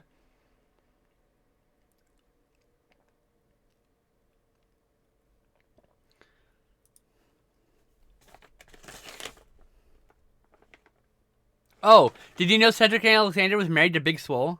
That's kind of cool. I didn't know that. We tagged with Shelton Benjamin. Oh, nice. I like Shelton Benjamin. I miss Charlie Haas, Shelton Benjamin. World's Greatest Tag Team is one of my favorites.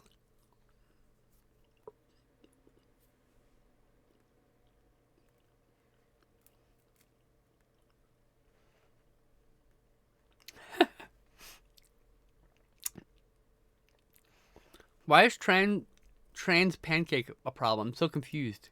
Can you just like explain that to me? You can block it all you want on your channel. I'm actually gonna. I have a problem with it here. I was just curious. Why that one? It's weird. It's just it's a strange.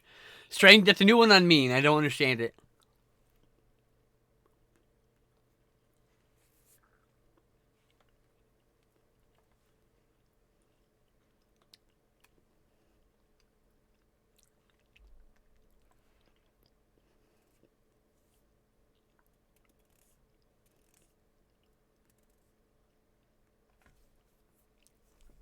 Lillian says, Tesha, I've been sorry sidetracked with wrestling, but so pretty. We stan Patty. Thank you. I will do my best to try and get scans at everything. I just have to get a dog her turned towards me do before. it. Oh wow. Well, I definitely ban someone if they use that against you. That's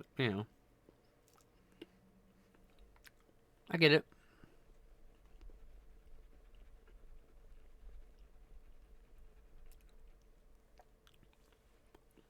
It's totally understandable, you know?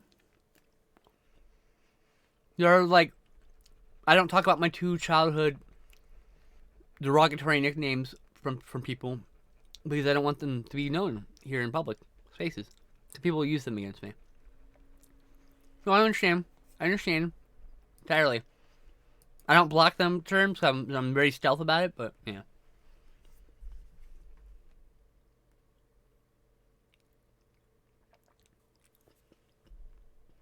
A lot of these I have access to at present. Also, Skillful Monk. FYI. If you don't have like the WWE Network, it's gonna be a problem finding these. You don't have Peacock, I should say.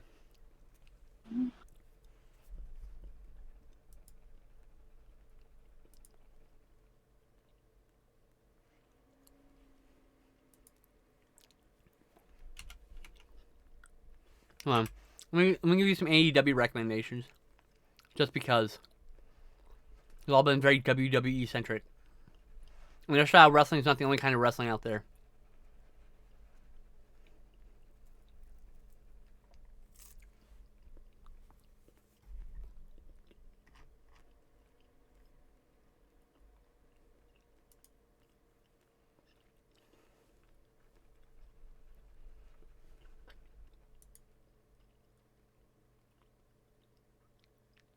Yeah, the Young Bucks are great.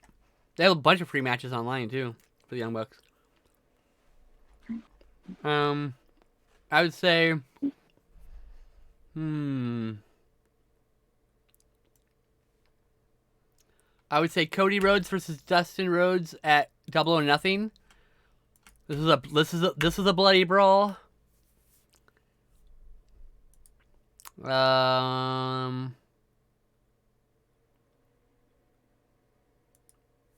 Let's see here.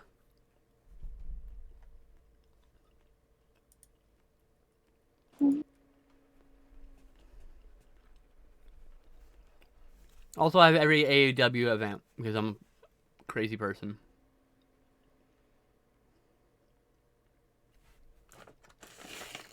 Let's see here. Where else was like so good? Oh,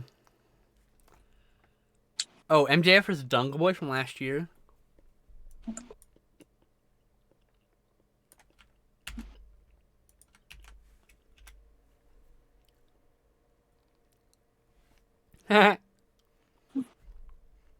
Yeah, the Brody Lee versus Cody Rhodes dog collar match was really good too.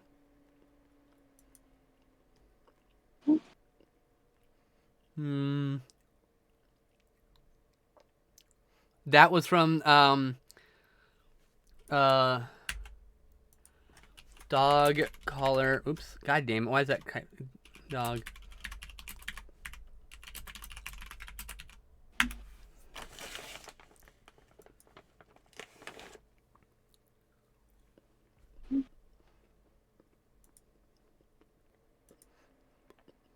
$2021. Let's see here. Sorry for that, chat. It kind of fell out of my mouth. The thing is 2021, I think was the best year of AEW so far. Because like Kenny Omega versus Daniel Bryanson from Bryan Danielson. God, fuck my brain. This match specifically. And where was that Eddie Kingston match? There was from this year. There was Eddie Kingston versus Daniel Bryan, Bryan Danielson. That is an incredible match. Like an incredible match. I have no idea about that. Lillian, sorry.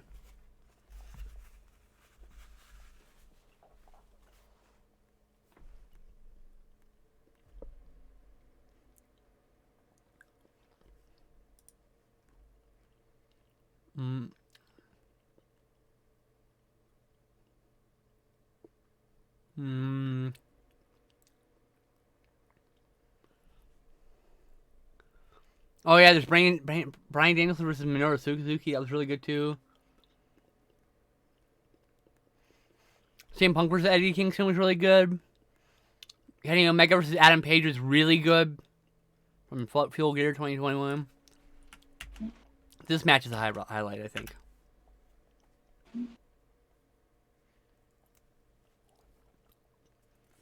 In fact, you can watch any of the Britt Baker versus Thunder Rosa matches. They have really great matches. The Revolution match was really good too.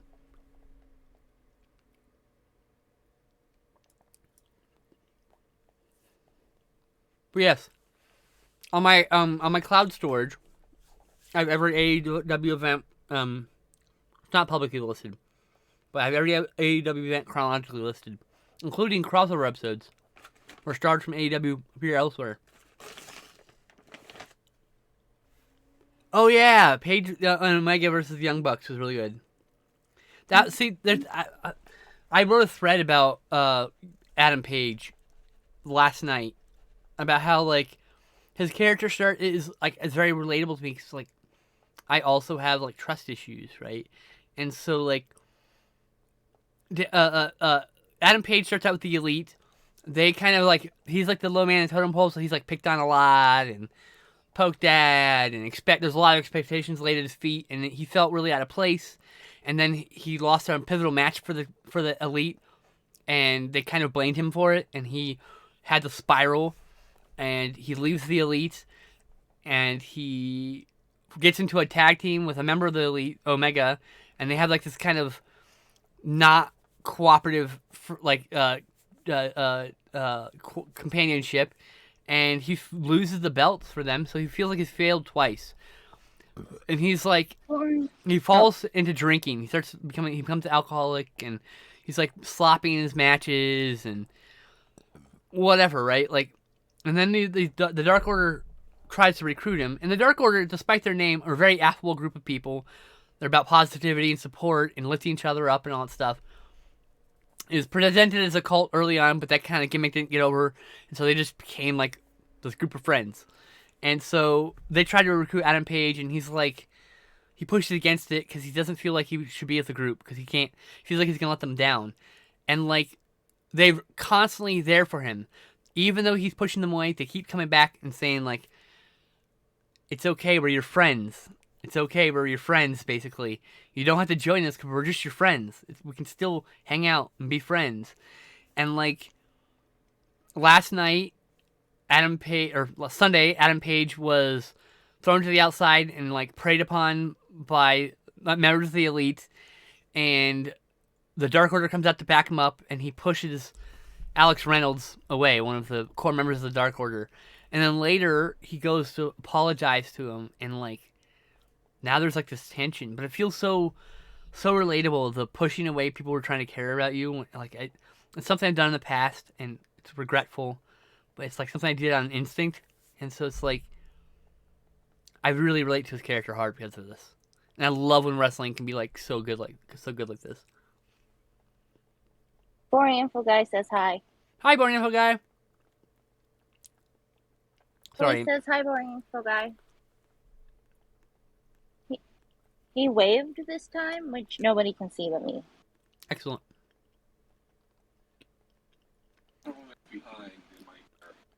Several minutes. Angel, I hope you have a lovely day, my friend. Bye, Angel. Alex Reynolds is not over enough for a title match.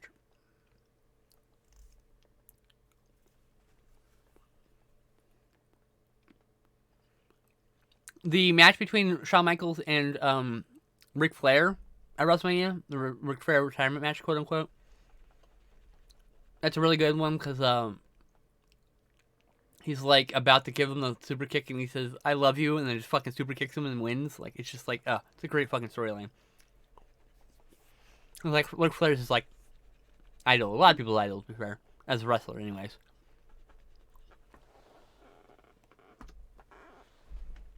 Just putting on some shine because, like, we have 20 minutes of time. Yeah. You do you. Shine on the dinos.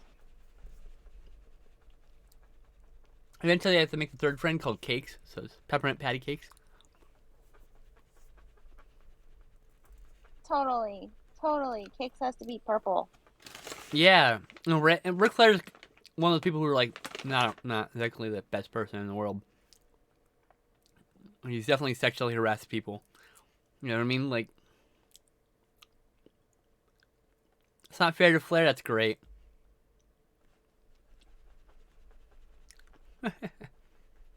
But he's an amazing wrestler. Who knows where his career would have gone if he hadn't had that plane crash, too. Like, he'd still be big, but it'd be different. He'd have a different style. Yeah, the character's great. Ric Flair's not. Ric Flair, the real person, not so much.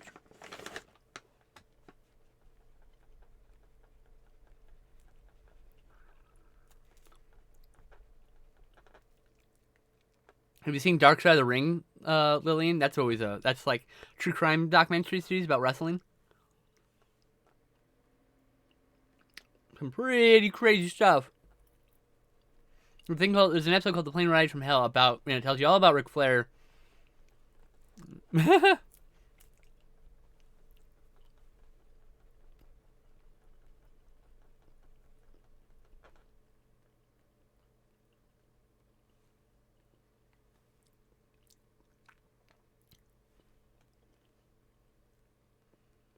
Oh look, I spent 40 minutes talking about wrestling. Shocker.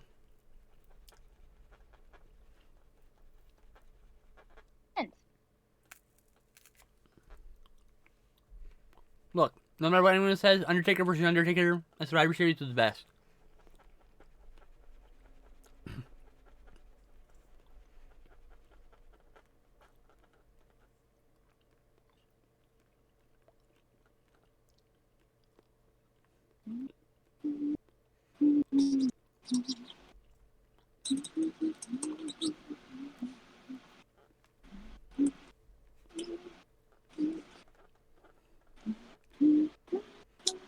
Thought you were adding shine, not more color. What? She needed more variations in her pinks. Okay. Yep.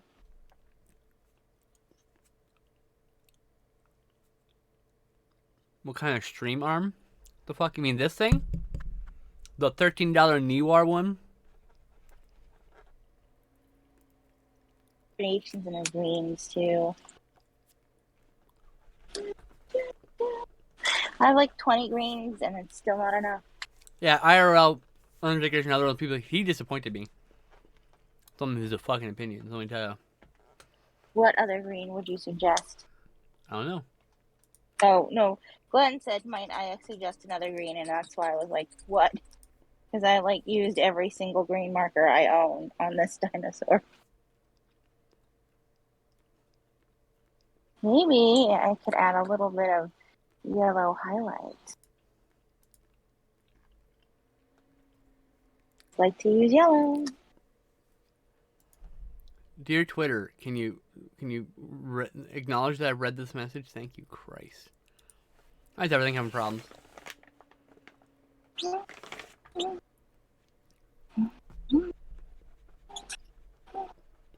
Yellow is a happy color. Yes, I like to add it as to brighten up. Oh yeah. Yeah. No wrong with And that. add more dimension.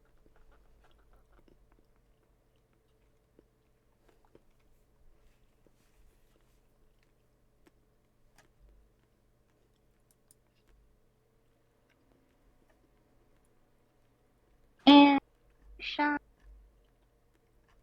Yay! Shine. Okay, done. Cool. She's done. Yay. Wait, now. There we go. Better. Okay, good. Yes. Oh, wait. She's not done yet. I lied. Rock versus Hogan at WrestleMania. Watching the fucking audience just lose their shit was great.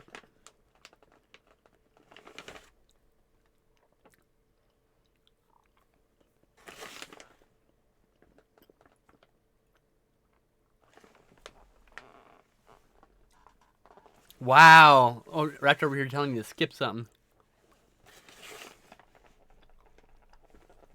Damn.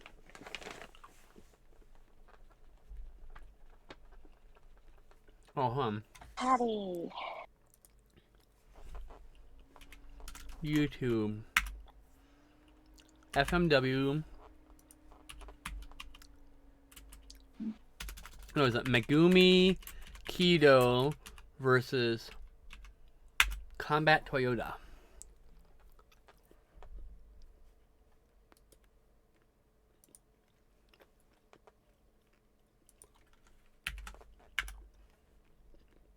So I just sent you the link to this electrified barbed wire match. Now, please understand, yes, there is barbed wire and blood in this, but the storyline in this match is so good.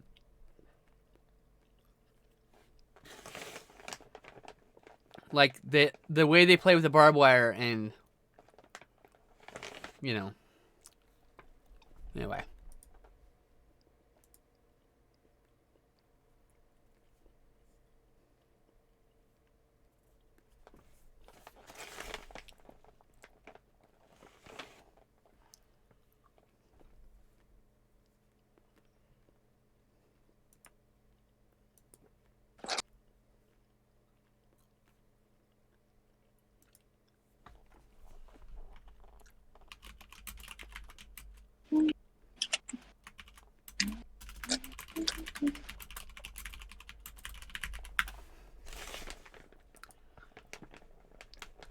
So Super Crazy Tajiri. Any match between Masato Tanaka and Mike Awesome.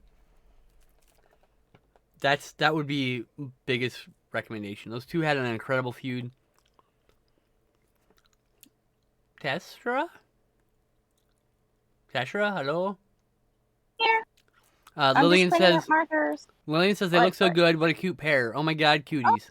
Oh, thank you. I like them too. Need to make more swirly dinosaurs. Okay, you can make cakes still. Yes, I gotta make cakes still. And then probably need. There's so many kinds of dinosaurs. Oh yeah. I'll have to make even more swirly ones. Make some pride ones too over at it. Yeah, I have the Stegosaur, but we need more.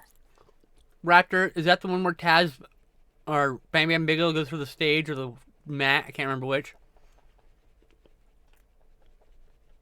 From a suplex or whatever.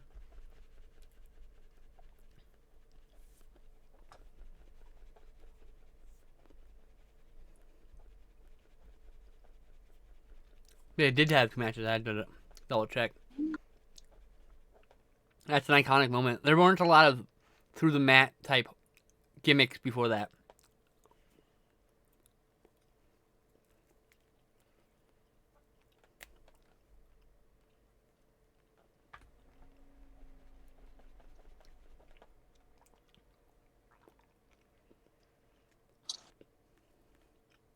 Whoops. I have not closed the thing completely. Oh well.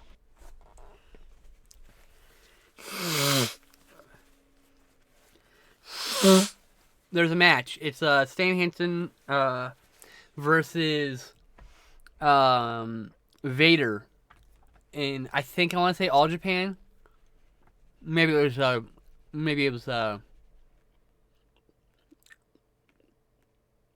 couple of the other ones. I think it was All Japan. What an incredible slobber knocker that was.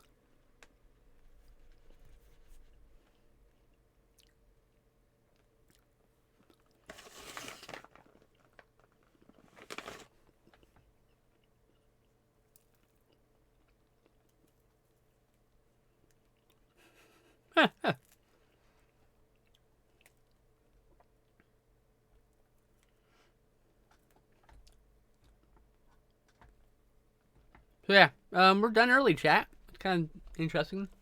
Normally we're trying to rush to finish. Testra, are you there?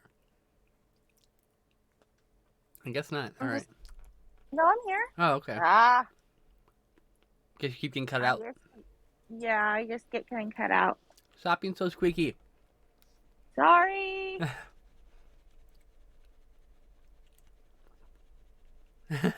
So yeah. Sorry, the last 45 minutes turned into a wrestling love fest, but hey.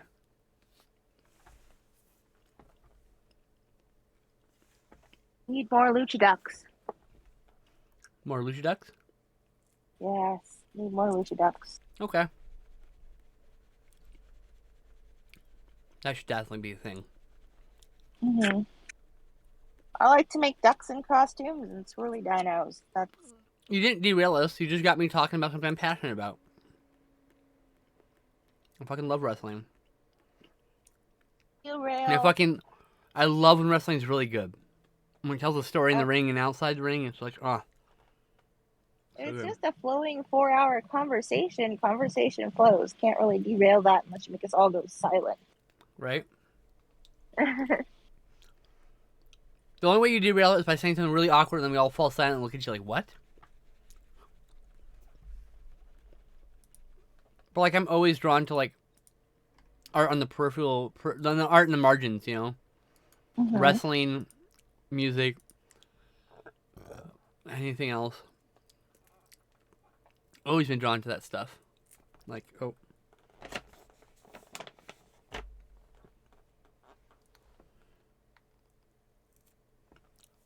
But yeah.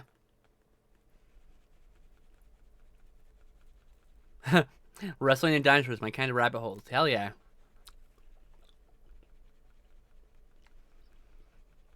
And we did both today. Yes. I call today a success. I can't wait till Thursday. What's Thursday? I get to be in a video chat with two cuties at the same time. Probably going to be a very flirty situation.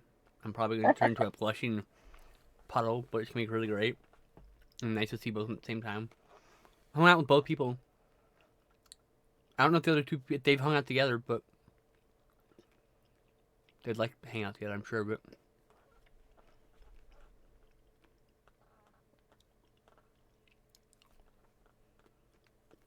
Anyway, I'm just excited. So what are the streams that you have coming up? Good question. Tomorrow... Huh. By the way, amazing art this week. Thank you, Teshra. Oh. See? I told you if we push so I get people to call you Teshra, I'll call you Teshra. There you go. You call me Teshra. You can call me Velociducky. This week, tomorrow at 8 p.m., I have Couch Tomato stream. Thursday, I have nothing planned. I'm going to stream, but I don't know how long the Musketeers meeting will take. I don't know how long. I'm not going to like put a time limit on that because I don't know. No real conversation will take us. And then Friday, I'll be streaming around 3 p.m. Probably playing a video game of some sort. Saturday is my off day. Sunday, I'll be streaming with my friend Jocelyn. And then Monday, 1 p.m. Pacific time, Borderlands 3 with Lillian and my friend Kira.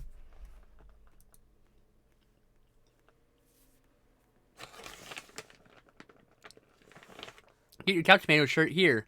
Also, not only are they like they hand make those, so they make them when you order them. Hand make them, not on a machine make them. So, and it comes really fast. Really fast.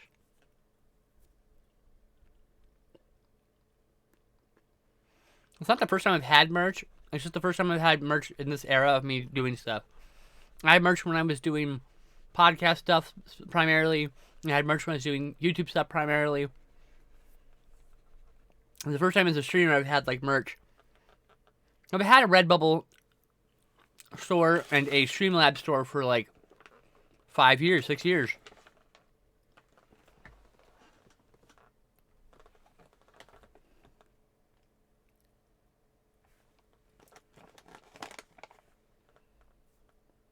And so, yeah. But this is my first merch that I've... and someone bought a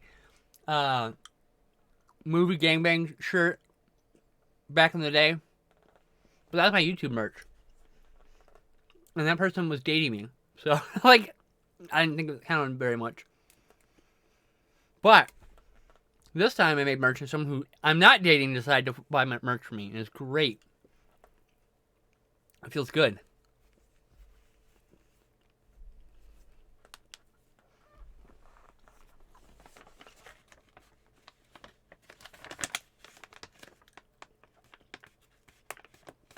Yeah.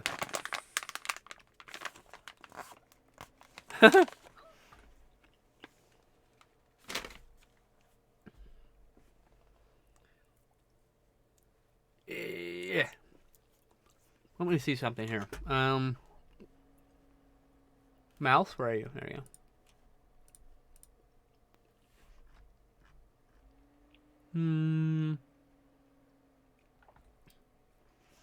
No, I'm not gonna do a raid today.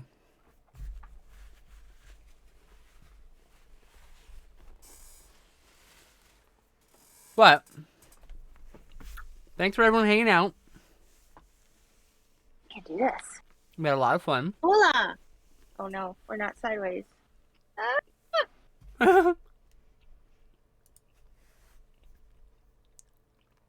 And yeah.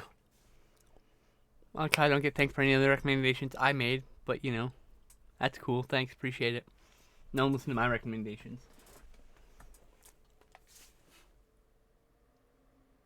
Weird reason, the video is sideways on my phone, but correct on the screen. That's weird. Yeah. It was correct on the screen, so that's what matters. Did you just call me Goose? I got you off stream, Goose. Look, hey now. I call my cat a goose. I call my cat Silly Goose. You are upright and beautiful. Aw, I am totally not upright. I was leaning, but okay, now I'll be upright though. You're talking about my sister. But yeah, you're upright on stream, so you're good. But I hate when it does that. It does that on my phone too sometimes. I'm like, why? Okay. Yeah. But yeah, and then of course we'll be back next week, noon Pacific, for more Art and Tea. We hope you have a lovely day, and we will see you soon. Bye, everyone.